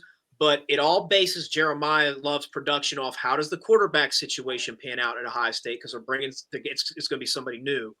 And same with Jeremiah Love. His is based off how the offense is going to flow with Denbrock calling the shots. And this is where I'd say you'd almost have to give the favor, in my opinion. I'm trying not to be biased, but Love, given the fact that they're going to have a new quarterback, I don't see Notre Dame throwing the ball around maybe as much as they want to, breaking in a new starter, where it's like, you got a guy like Love, get him the ball. Steve, let me push back on that real quick, and then I'll let you land. But I'll push back and say, remember, Jaywan Sider, the running backs coach that came over from Penn State, is expert in managing two outstanding backs when we saw him with Nick Singleton and Katron Allen, right? And we're going to have a similar thing once again at Notre Dame with Jeremiah Love and Jadarian Price, right? And, also Aeneas Williams is going to get his carries as well. So to the point that you were trying to make, there's going to be a lot of split carries, even though there's a new quarterback. So I think that they're going to run the ball, but they're going to run the ball more so by committee. And I think that's what's going to keep Jeremiah Love, although he may be a Heisman finalist, from having the numbers to win the thing. Yep, I would agree. That's where I was going to go with, is where it's like Notre Dame has a very special situation where, and there's another name I want to talk about. No one really knows about him yet. Kedron Young? Kedron Young is a dude. Yeah. You're talking about a 6'1", 235-pound guy who can move. So, and what I think is you're going to see a lot more of Love in this year, potentially being more of a Reggie Bush guy. Like, let's line him up in the slot. Let's line him up with Price and some of these young backs in there, where maybe Love gets a little bit more. Maybe it's not volume just per carry, but he'll get volume with the pass game. What's the best? What's the best help for a young quarterback? Right. A pass catching running back and a tight end. Like, those are the best. Those are the best things for a young quarterback to kind of integrate into the flow of the offense at this level. So I think Love has that. Is also goes in Love's favor, where it doesn't really go in Jeremiah Smith's favor. Is like Love could play in an offense where it's like he can catch the ball and you can allow those other backs on the field. But you're right, Bruce. Notre Dame has a stable. They're going to feed them guys, where Love is not going to get all the carries someone like me would want to see. Yes, correct. All right. What do you guys think about? I'm not trying to take things over. What do you guys see as like preseason top 5? Like, how do you look at that sitting today way too early? I'm to the consensus where I think Penn State's going to be preseason number 1 because of what they bring back. Probably, yeah. That's how I look at it. I think Ohio State will be in there because of talent. They bring back a lot. Notre Dame will be in there because they bring back quite a bit. I don't think Notre Dame will be 1, 2, or 3. They might be in that 5 to 6 range. I can see it. I could see Georgia coming, because Georgia should be returning a lot. I mean, it's going to be your typical blue bloods, but I think Penn State, this is the year where it's like they're going to get the preseason love. Frankly, Ohio State lost some key pieces. Michigan lost some key pieces. Like, this is their chance to run through the Big Ten. Oregon lost some key pieces. So it's like this would be Penn State's time to shine, where it's like you guys are going to get the preseason number 1 potentially. That's true. And Penn State got they got Ohio State's defensive coordinator too. Yeah, dude. They brought in, I can't remember his name, but they brought him in. They lost the running backs coach. But Penn State's primed to be kind of the team this year if they play their cards right and just handle business. Yeah. I like that. I like that. Carlos, do you have in your top 5 you want to give Steve real quick? Yeah, I think Penn State, they can definitely be that team. They can end that narrative of losing those big games between Ohio State and the Michigans. Like, this is their year. They have Drew Aller coming back, Singleton coming back, Katron Allen coming back. You have Cole and Nicky as an offensive coordinator. I mean, and they have Ohio State's defensive coordinator, I believe, right? Yes. Yeah, so I think Penn State could be that team in the Big Ten. And what Steve said, like Penn State, they could be that number one, definitely. Ohio State with Jeremiah Smith, Caleb Downs, they can be in that top 5 as well. Probably a team like Texas, I guess, with Yeah, I Ark forgot about Manning, that. probably. Okay, so that's 3. Notre Dame, Jeremiah Love, 4, and then probably you could put a team like Georgia at 5 because of the Yeah, talent because they bring. they always, for some reason, they always end up being in it because of their defense. Yeah. Mhm. What we're gonna do, Steve, we're gonna put a show together when we get closer to the season where we're gonna talk 100% college football. Oh yeah, I'm gonna send you. yeah, can't I'm wait gonna for get. that one. I'm gonna get your information from you because I want you on the panel for that show because I see you have a lot of passion for college football. Oh, for sure. We're gonna bring Bruce back and we're gonna have a nice panel here and we're gonna discuss it. For sure, Um, bro. Whatever I can do to help, man. Whatever you need, just let me know. Of course, you're gonna be part of. You're always gonna be part of this show. I know it's just number one, but I would love it. I could have you on here all day, Steve, because you have a lot of knowledge right Well, there. But I do have to I get. appreciate that. I'm just a useful idiot for the most part. Um, if nobody else is going to call in, I'll let Steve have 2 more minutes. Hey, whatever you got to do, man. I can no one bounce. else- I don't want to no one else overstay my welcome, bro. Whatever No, you want to do. they can still get in here while you on screen. I think I can have up to 10 guests at a time. Yeah, I think so. Yeah. Oh man, that's just a bunch of prattle at that point. No, we're never going to have that. I've seen a show on Sunday. I'm not going to call them out where they had a panel of. I know what you're talking Of about. 8 hosts, and it was all over the place. Yeah, it's hard. Sid Bubba just commented in there. What about USC? I think USC has the potential, but I don't know if they're in any early preseason top 20, top 25 right now. Yeah, they have the potential to possibly play into that. It's just tough. They're still transitioning to this Big Ten situation. There's a lot of travel there. I mean, I don't want to try and use travel as a scapegoat, but no, it's Lincoln Riley transition pretty well. They did. Lincoln Riley teams are not physical. That's the real problem. Yeah, they're not. He's an elite. They did. They were. They were. When Pete Carroll was there, they were complaining about the travel for once because they were trying to. Yeah.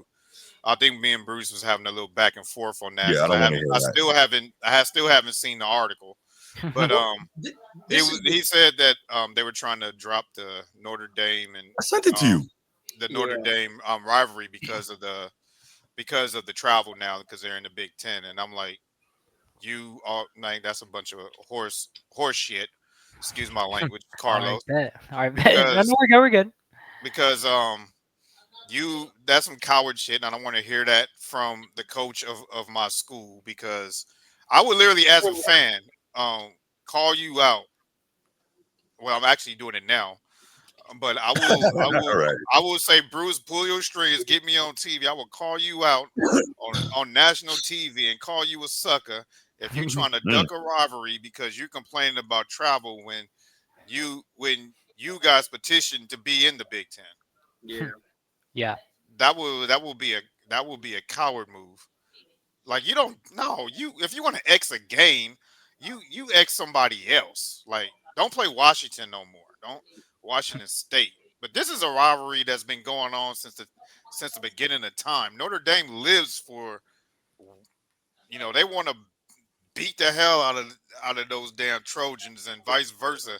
That's a rivalry that you like. That's one of those rivalries when you see the schedule, you look for when we play USC.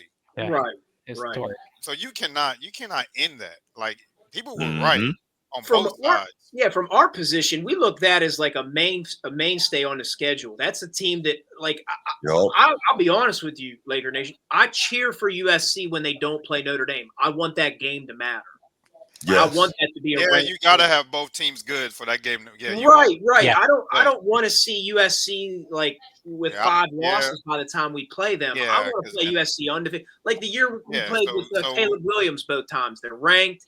it means something. I want something That's on right. the table. That way, if we do win it, it matters. I don't want it to be nothing. But back to the USC situation.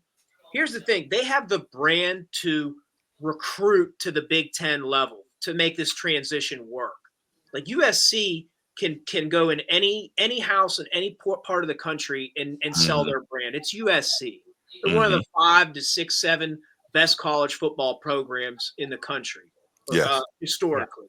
So it's like it might take a year or two, but they have that ability. And Lincoln Riley is a notable name and face where they're eventually going to be able to recruit. Because right now, I'm not saying it is like to be shitty, but it's like they're used to a Pac-12 schedule at this point with the roster and the way they recruit now. But they have the ability to change things up to fit this Big Ten mold where it's like, let's get some interior guys. We're gonna need some running backs. Like we're gonna need to adjust to what this new schedule is gonna, be in front of us. So USC has, I don't think they're a top 25 team ish now, but they have the potential to be because they got talent. Definitely. They have the ability, not the mentality. That's what it really is. Right. Oh, come on, Bruce. Lincoln Riley, man. He's not like anyway. But all right, Steve, I appreciate it. Hell yeah. Heck yeah, man. I appreciate you fellas. I'll be in the chat. Yes, sir. Always. Right. Y'all stay blessed. Always. You too, brother. All right.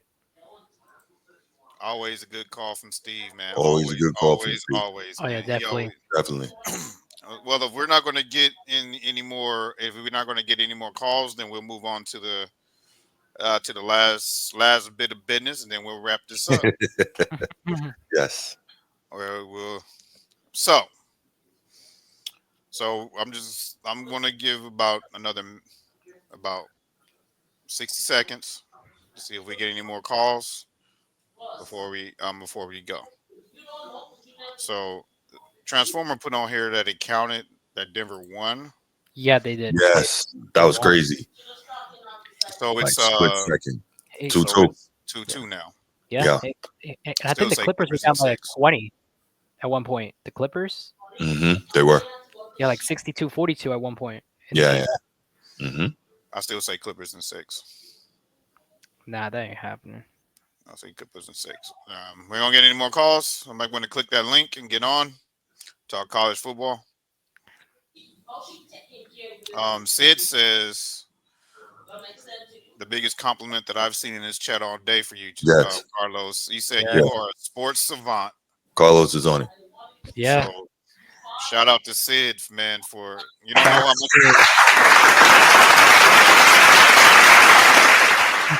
All right.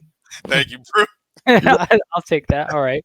Yeah, that is like the biggest. You don't know how much that means to him, though, Sid, for him to hear that. It's true. Because you don't understand how nervous he was before we came online. Well, and I wasn't that nervous. Come on now, I wasn't that nervous. I wasn't that nervous. But that is appreciated. That's more. There's more to come from this dude. Like this is just You guys gonna see. Definitely. You guys gonna see. Carlos knows this stuff. Definitely. Yeah, definitely. Oh, so I guess Transformers not going to call in. I guess somebody else. So we'll go into the last bit, and like I said, everyone in the chat can vote. So what we're going to do, is we're going to stick to football. Football. We're going to stick to football since we're talking football. So Carlos and Bruce, you guys are the coaches. All right. You have to pick your all-time. Bruce, your all-time. You for this one, you pick your all-time offense, and Carlos, you pick your all-time defense. Oh man! All right. You did that on purpose, like a nation. And No, we're gonna reverse it. You're gonna Oh, go I was first. about to say, 'cause you already know I picked the defense. I'm not losing, but go ahead. You're gonna have to. It's gonna be overall points. I got you, man. All right. So how we're gonna do it is you're gonna see who you're gonna vote on whose lineup is gonna win that matchup on offense Okay. on offense and defense, and then Nice. we're gonna do it again when they reverse. And whoever has the most votes at the end will win this matchup and be the champion of this show. All right. And as we grow, we'll be able to give an award to the winner as the show grows. Nice. So that's in the works. But like I said, we want to keep this different and fun. That is, yeah, I like it. Who wants to go first? Who wants to go first? Bruce goes first. Ooh, right. that's Cool. almost like a rap battle. It was like an 8 Mile. It was like you go first. All right, cool. Bruce, you the coach. Yeah. You pick your all-time offense. Easy. Greatest show on turf. Bow. You just picking the greatest show on turf is your whole I'm picking offense. the greatest show on turf. Yep. Which is the Rams? Yeah. 99 Rams. Yep. Taking the 99 Rams? Yes, sir. See, now you're giving Carlos a leg up because he don't have to pick a whole defense. He can pick players. All right. That's fine. I'm gonna pick a team here. I'm gonna pick a team. Okay. You're gonna pick. I'm gonna go for the Legion of Boom, Seattle. Ooh. That's a hell of a matchup right there. Wow. Oh, I like this matchup. I like Seattle. Yeah, that is great. All right, so chat. We're gonna put it in the chat. Bruce picks greatest show on turf. Yes. That's Kurt Warner's Rams. Yes. I'm type Turk. What the hell is wrong with me? Marshall what's that? That's the 2001 Rams, right? With Marshall. 99. The 99 Rams. Mm-hmm. That's Akeem, Torrey Holt, Isaac Bruce, Marshall Falk. Yeah. Loaded. All them boys. Loaded. And Carlos picks the Legion of Boom. The ones that knocked my Niners out from going to the Super Bowl. Oh yeah. With that pick and trash talk heard around the world. Don't you ever challenge me with a mediocre receiver like Michael Crabtree. Yeah. Yeah, that was the Legion of Boom. Don't you ever talk about me. Who talked about you? Crabtree. Okay, so yes. So go ahead and make your picks.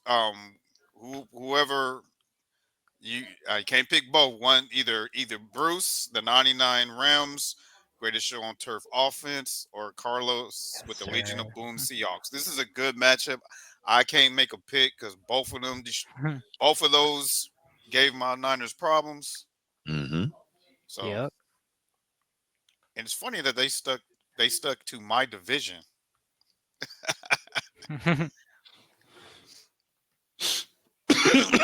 Carlos, you got 2. Carlos on a 2-0 lead on you, Bruce. Yes, sir. Wow. Okay. Hey, them Legion of Boom was no joke, though. Yeah. That'd be a great matchup that I would love to see. Hell yeah, it'd be a great matchup. I want to see that for real. Turf is no joke. Because that secondary that they had was, they were a problem, and then they stuffed the run too.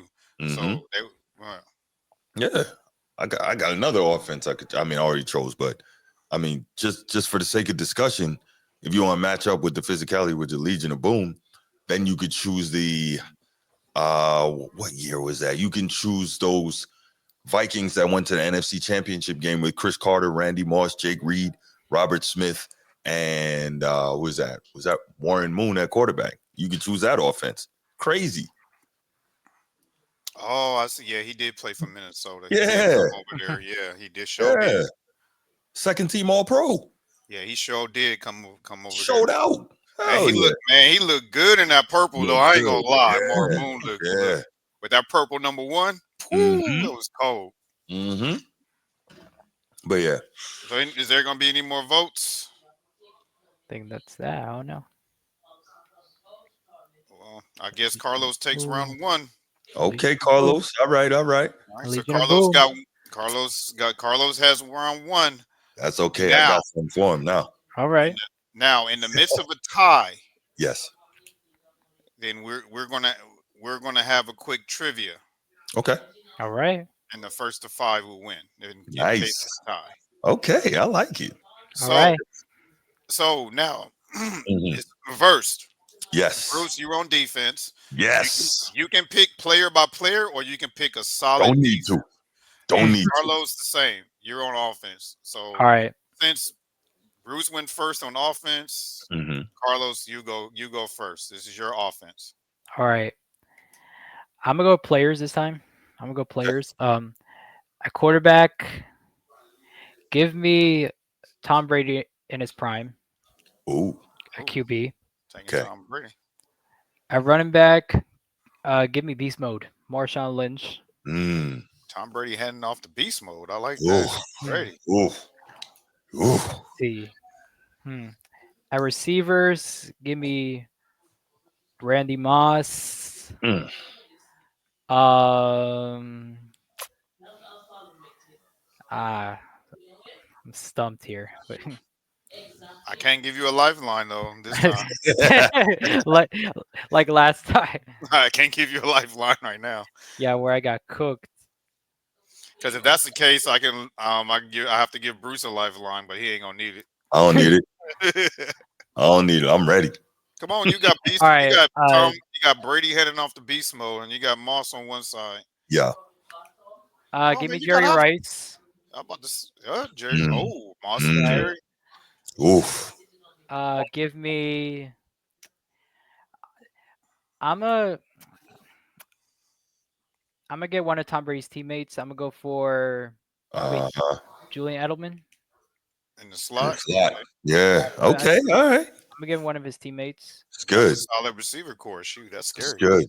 All right, so that's it for wide receivers, right? Or like a couple more? Nah, you get one more. You get one more, or you get one more, or tight end. Or tight end. Yeah. However you want to do it. All right. Give me Terrell Owens. Oh, so he's going 4 wide on you. Damn. Yeah, that's tough. He's Okay. going 4 wide on you. No tight end. No tight end. That's all right. Okay. Actually,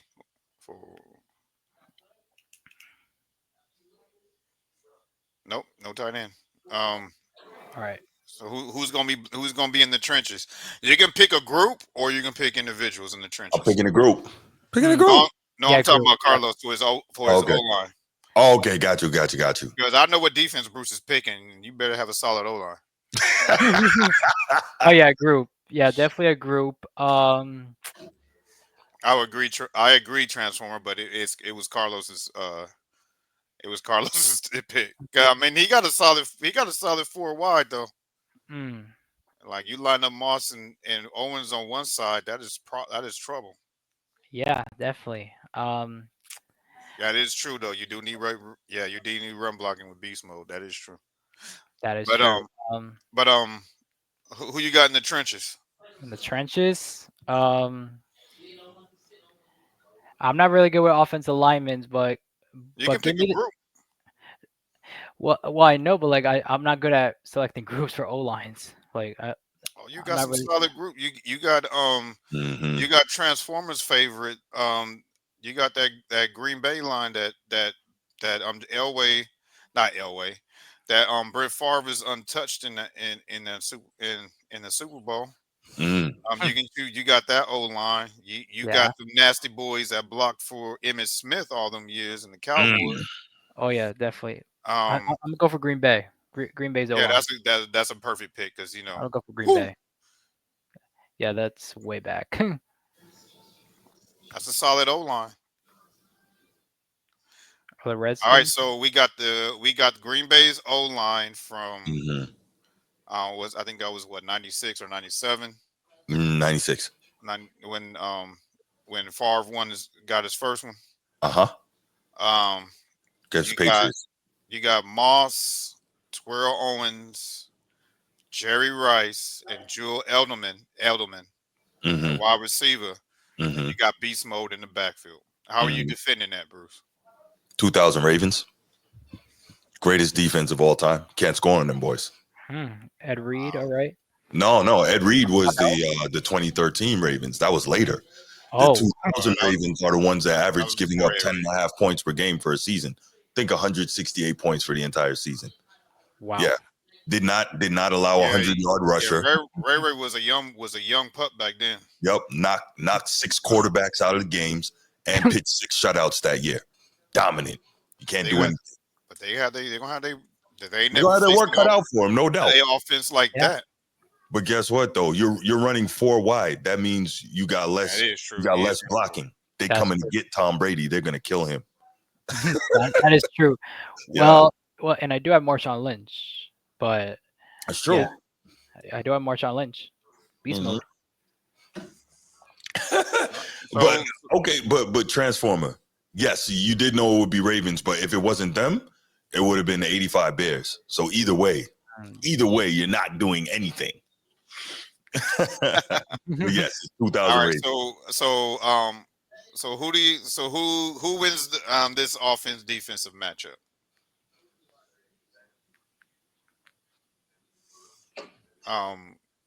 That is a fair point. Well, he picked the whole group as a solid. And they gotta cover Rice and Moss and Owens and Edelman. Mm-hmm. Yeah.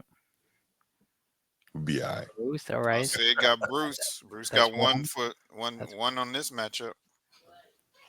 But what you do though, since you running 4 wide, I bring Hall of Famer Rod Woodson down closer to the line of scrimmage from the deep safety position, right? And let him play more. But then you also got to deal with Randy Moss. So damn it, Transformer man. Yeah, Transformer It's got me. 1-1. Let's go. It's 1-1. Transformer Who's gonna be the deciding vote? It's 1-1. Come on, somebody help me out here. Help me out here. Don't let the young buck beat me. Oh man, that is a lot of firepower for. It is a lot of firepower. Yeah, man, because he got playmakers. Yeah. Yeah, but the Ravens are crippling somebody coming across the middle. So we taking one of the playmakers out of there. We are decapitating Edelman. Hey, but y'all whole squad overall though. T.O. gonna get a couple of drops. Remember, he got the Legion of Boom on the other side. So yeah. Out his players, he gonna take out Oz Akeem. They're gonna take out Oz. They're gonna take out Marshall. Why you had to say that? You said they're gonna take out one of his playmakers. I'm like, no, okay, right, the Legion right. of Boom on the sideline watching that. They're gonna be like, oh, so that's how we Yeah. playing? You don't think Cam man. Chester not gonna come downhill and lay somebody out? Yeah. Transformer, I think Primetime got there the next season. I think he got there the next year. He wasn't on this one. We need one more vote. Y'all gonna have me be the deciding vote. Find out I'm gonna lose to the young fella. Okay. All right. Y'all can't make me be the deciding vote. That Ravens, yeah. Yeah, that's a mean offense you put together, though, I must say. Yeah.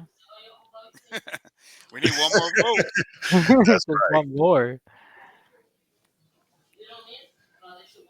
That's right, Chief. Period. We need one more vote.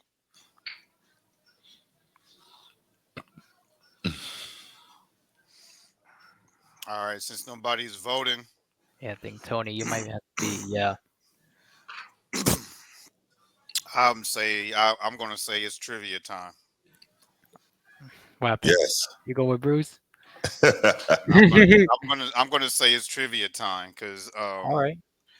I'm not gonna do it because it's gonna be like I'm picking sides.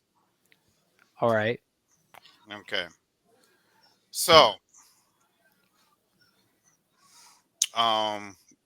Bruce, your first question to you. What sport? Yes. What sport? Football. You want football? Okay. Yeah. Who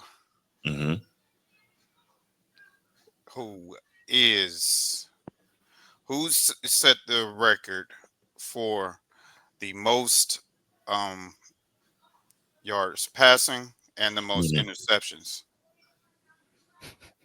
Oh, Favre. All right, that's one. Carlos, what is your sport? Basketball. Basketball. Let's go. Okay, let's go. Um, this player was known as the Big Dipper. Who is this player? Known as the Big Dipper. Hmm Mm-hmm. Hmm. Can I get a clue or no? Like, like air. Yeah, he has a lot. He has a lot of all-time records. 73, I believe. 73. Oh, forget about Yeah, that. he has the 70. most all-time records. Mm-hmm. Transform. Will. Will. Shout out Transformer. No, it's not. No, it's not. No? That's why I was laughing. Transformer. It's really Will Chamberlain. Will Chamberlain. Will Chamberlain. All He said that's not fair to you. right. He said that's not fair to Hell, you. No. that's way before our time. All right, Bruce. Oh man, All right, Bruce. good save, What's Transformer. what's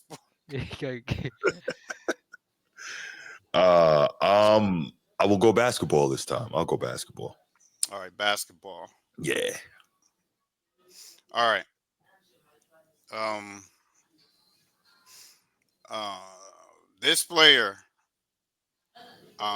was one of the originals that brought the Euro step in the game, and it's not Danny Ainge. Let's see. Who did I see?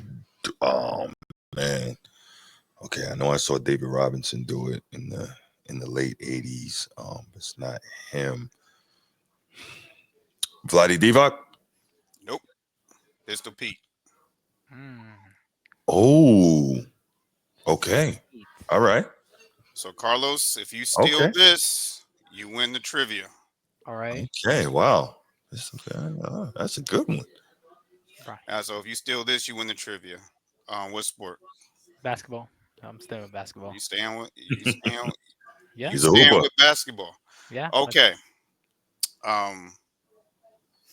The Heat made their debut in 1988 Yes. against what team? Oh, Mm. gosh. 1988. It's called trivia for a reason. For Oh, real. I know it is. Steve. Shoot. I'll give you a hint. They're out west. Okay. Okay, that's all And I they know. have zero championships. Damn, I gotta think about that. They're in the Pacific Division. Mm-hmm. Damn, look. Pacific Division. The Clippers? Yes, you got it right. Oh, it was the Los Angeles Clippers. There you Oh, go. wow.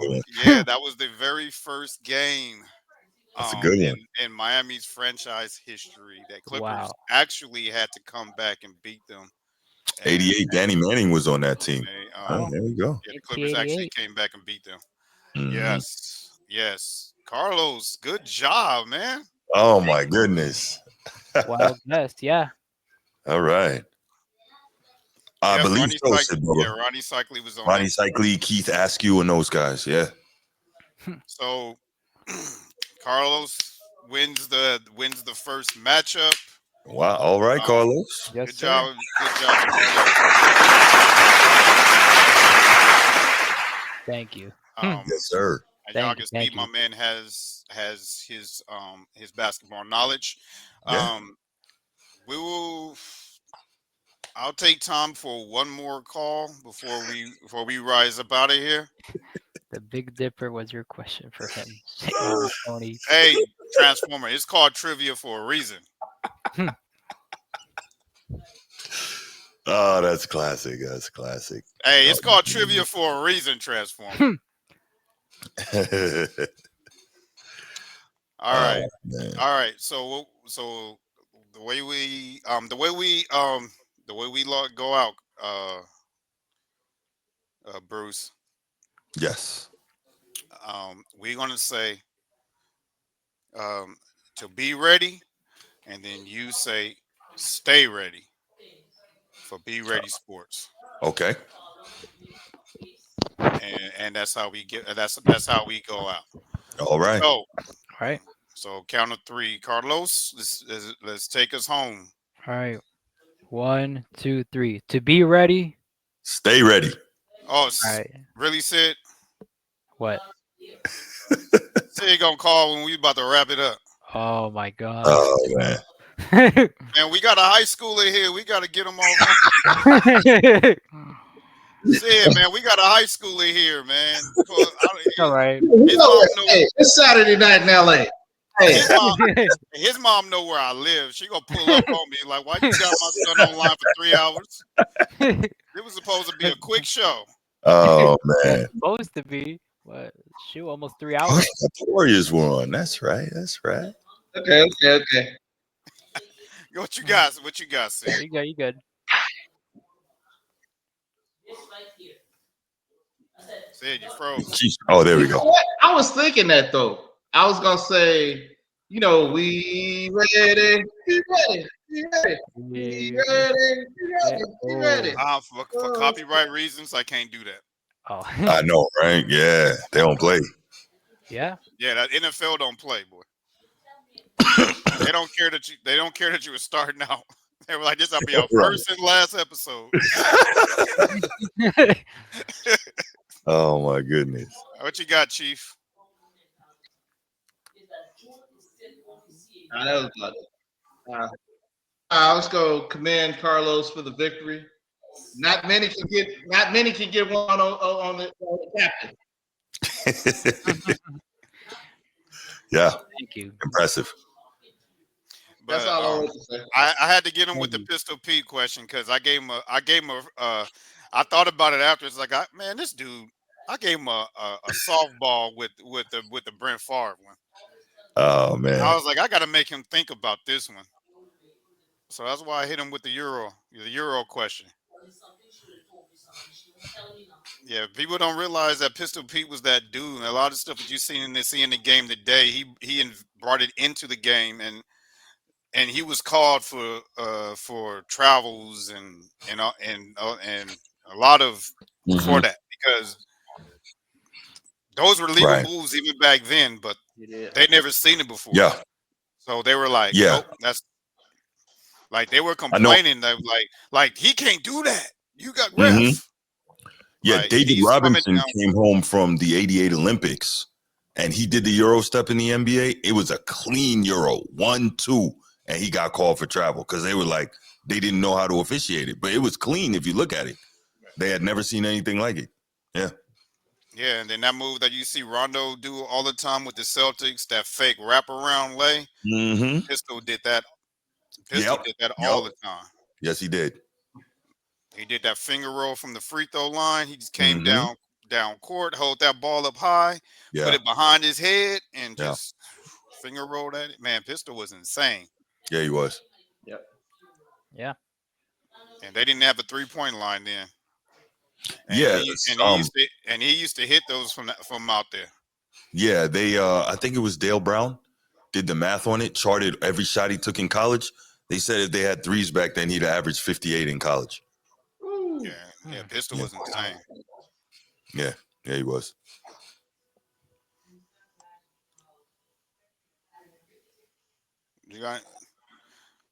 We're gonna have to have a actual phone for you, Sid, because boy, you be live and on cut when we had the phone. Now we see your face. You ain't got you staring at us, brother.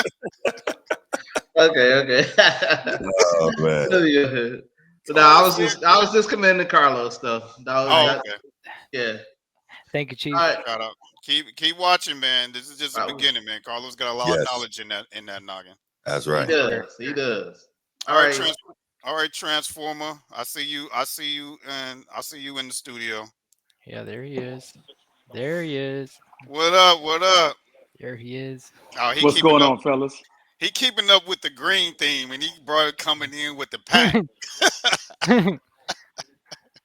He on your side though. He's jumping down my neck about that Will Chamberlain question. He's like, man, what the heck? Look here, man. That man is in high school. Yeah. And you gonna ask this man, who did they call the Big Dipper? I looked at this phone and said, no way he asked that man that question. He looked completely, he was like, oh my God. That's a legitimate basketball question, though. But Transformer. What? You gonna see the more you watch. This boy right here knows a lot of sports history. There you go. All right. Well, clearly he didn't know the Big Dipper.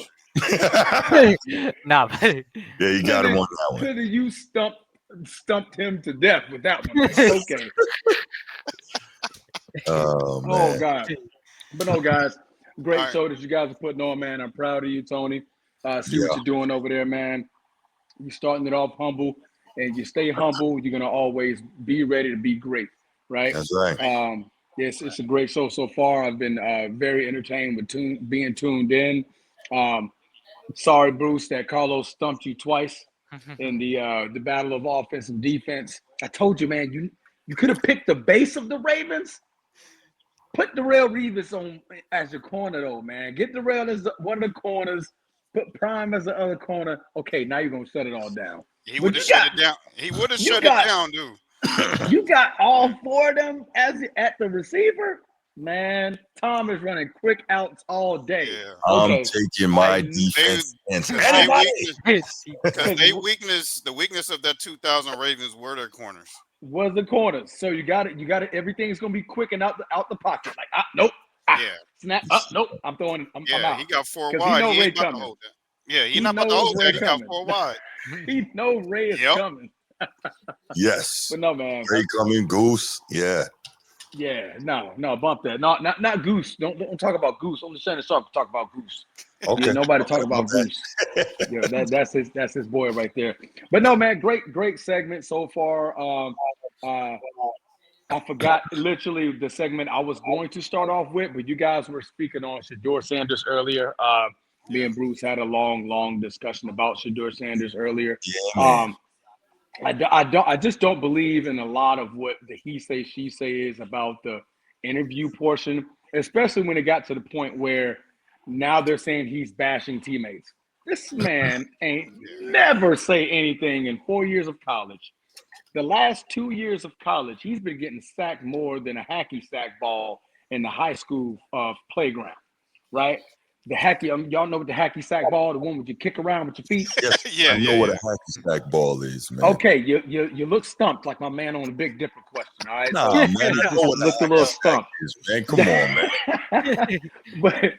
but he was getting sacked more than anything when he played for Colorado, and yet not one point in any game did he ever blame his line. Did he ever throw anybody under the bus? He always reflected the blame back on himself. I need to do better. I need to get the ball out quicker. I need to read that play faster. So a lot of like what I've seen on tape and what I've seen in those interviews, the ones that truly matter to the public and what you're talking about when people say accountability portion, that's what I want to see. That's what I want to see. So to hear somebody anonymously say these things about what Shedeur was saying in this interview or whatever the case may be, I have no reason to believe that. Because I would have seen that type of character in the 4 years that he played in collegiate football, right? So that's my biggest thing there. A lot of this whole back and forth with the picks, man. I'm just gonna go ahead and wrap that all up. I still think he was mistreated. Being drafted 5th, being a top 5 prospect, being drafted in the 5th round on day 3, I think is extremely absurd. But I'm going to move past that because you guys, nailed that a lot. The Cleveland Browns. God. The Cleveland Browns. My God. I'm going to pray for Shedeur Sanders to come out on top because Cleveland is where you go to die as a quarterback, man. It's not good, man. Yeah, you was the one that said that on the show. You said Cleveland. I don't see we haven't seen the Cleveland Browns are like the Chicago Bears. For some odd reason, quarterbacks are cursed in Cleveland. They can have a run game, they can have an offensive line, they can have a defense, but every time they try to strike on a quarterback, it just all of a sudden goes left, it goes right, it goes northeast, it goes southwest, it goes anywhere but straight. A straight line to where we got our quarterback, he's going to be great. We're in the playoffs, we're a contender, we're going to matter. It just hasn't been done for those guys, man. So I just hope that he does great. I do like that he already has leaders that's there. Myles Garrett is already there. He's going to be there for the foreseeable future. And that's a cornerstone mouthpiece to kind of help mentor or take on a lot of the interviews for him to kind of help him as a rookie kind of get past this little hump, this hurdle that he's going through. The quarterback room is going to be filled, but I believe in Shedeur. I think Shedeur is going to come out on top. I don't think Dylan is going to be much of a threat. I think Cleveland is going to truly find out why Shedeur Sanders is special. They're going to find that out ASAP. Kenny Pickett, you got him there for a reason, just as a backup. Joe Flacco, you have him there for a reason as your bridge backup guy for the next guy who I believe is going to be Shedeur Sanders, man. So I think the sky's the limit for him. I'm hoping that Stefanski and those guys get on the phone with Dion and really start to pick Dion's brain on, tools to sharpen in their tool belt to get this kid to be successful, because I think he has the potential to really be successful in this league. Not saying he's going to be the next Tom Brady, Patrick Mahomes, just be a successful quarterback, a Josh Allen, if you would say. Just be a very great quarterback and always be in that contention to be a great player. So that's that on that. You guys touched on the NBA a little bit. As you can see, the Clippers had a nail biter literally at the buzzer. It wasn't even an alley. I think Jokic was really trying to shoot a three. That's what it looks like. He really tried to take a jump shot. He just overshot it over the rim, and Aaron Gordon was just right there. No, I got it, B. I got it. And he was able to put it in the rim. Like that Blake Griffin commercial. Like the Blake Griffin commercial, man. So I think that's one of the more exciting series other than Golden State and Houston for me. They're playing right now, and they're having a great game. Who's coming out of the West? Man, it's Lakers, bro. What are we talking about, man? 1, 2, 3, 4, fifth. Even though it's impossible in this series, but fifth. 5 games, man. Lakers in 5. Lakers in 5, man. Lakers in 5 with a side of fries, man. That's what we got going on with the Timberwolves. But no, man. As far as the West, it's really gonna be. The West. The whole show is green. Stop it, Bruce. And I'm wearing green. My eyes are green. Look at him, Bruce. Like man, the logo is green. Dang. That's Packer green. That's not Celtics Kelly green, man. That's not the same green, man. Yeah, because that's just stupid. Anyway, These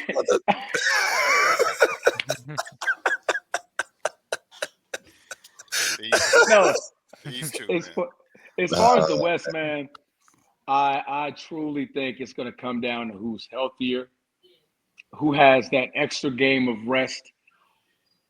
I lean towards nobody in the West, man. That's how strong of a fight it is out there. Clippers look good for now while Kawhi's healthy, but like I said, for now, because tomorrow them knees could be fragile. Golden State is Golden State. They got the pedigree of a champion. They've done it before. They could do it again. OKC, could they be on the way up? Could they finally got a taste of what it's like to be in the playoffs and be successful? I don't know. Denver's already been there, so they're defended. So it's a lot of teams, man. I can't count the Lakers out with LeBron and Luka Doncic. So it's truly just going to be a slaughter slugfest to whoever gets to that conference finals. Man, be prepared to probably lose to Cleveland or Boston in the championship, because you're fighting so hard to get to the top of the mountain in the West. What's going to be left for you when the finals is here, right? That's what I see, man.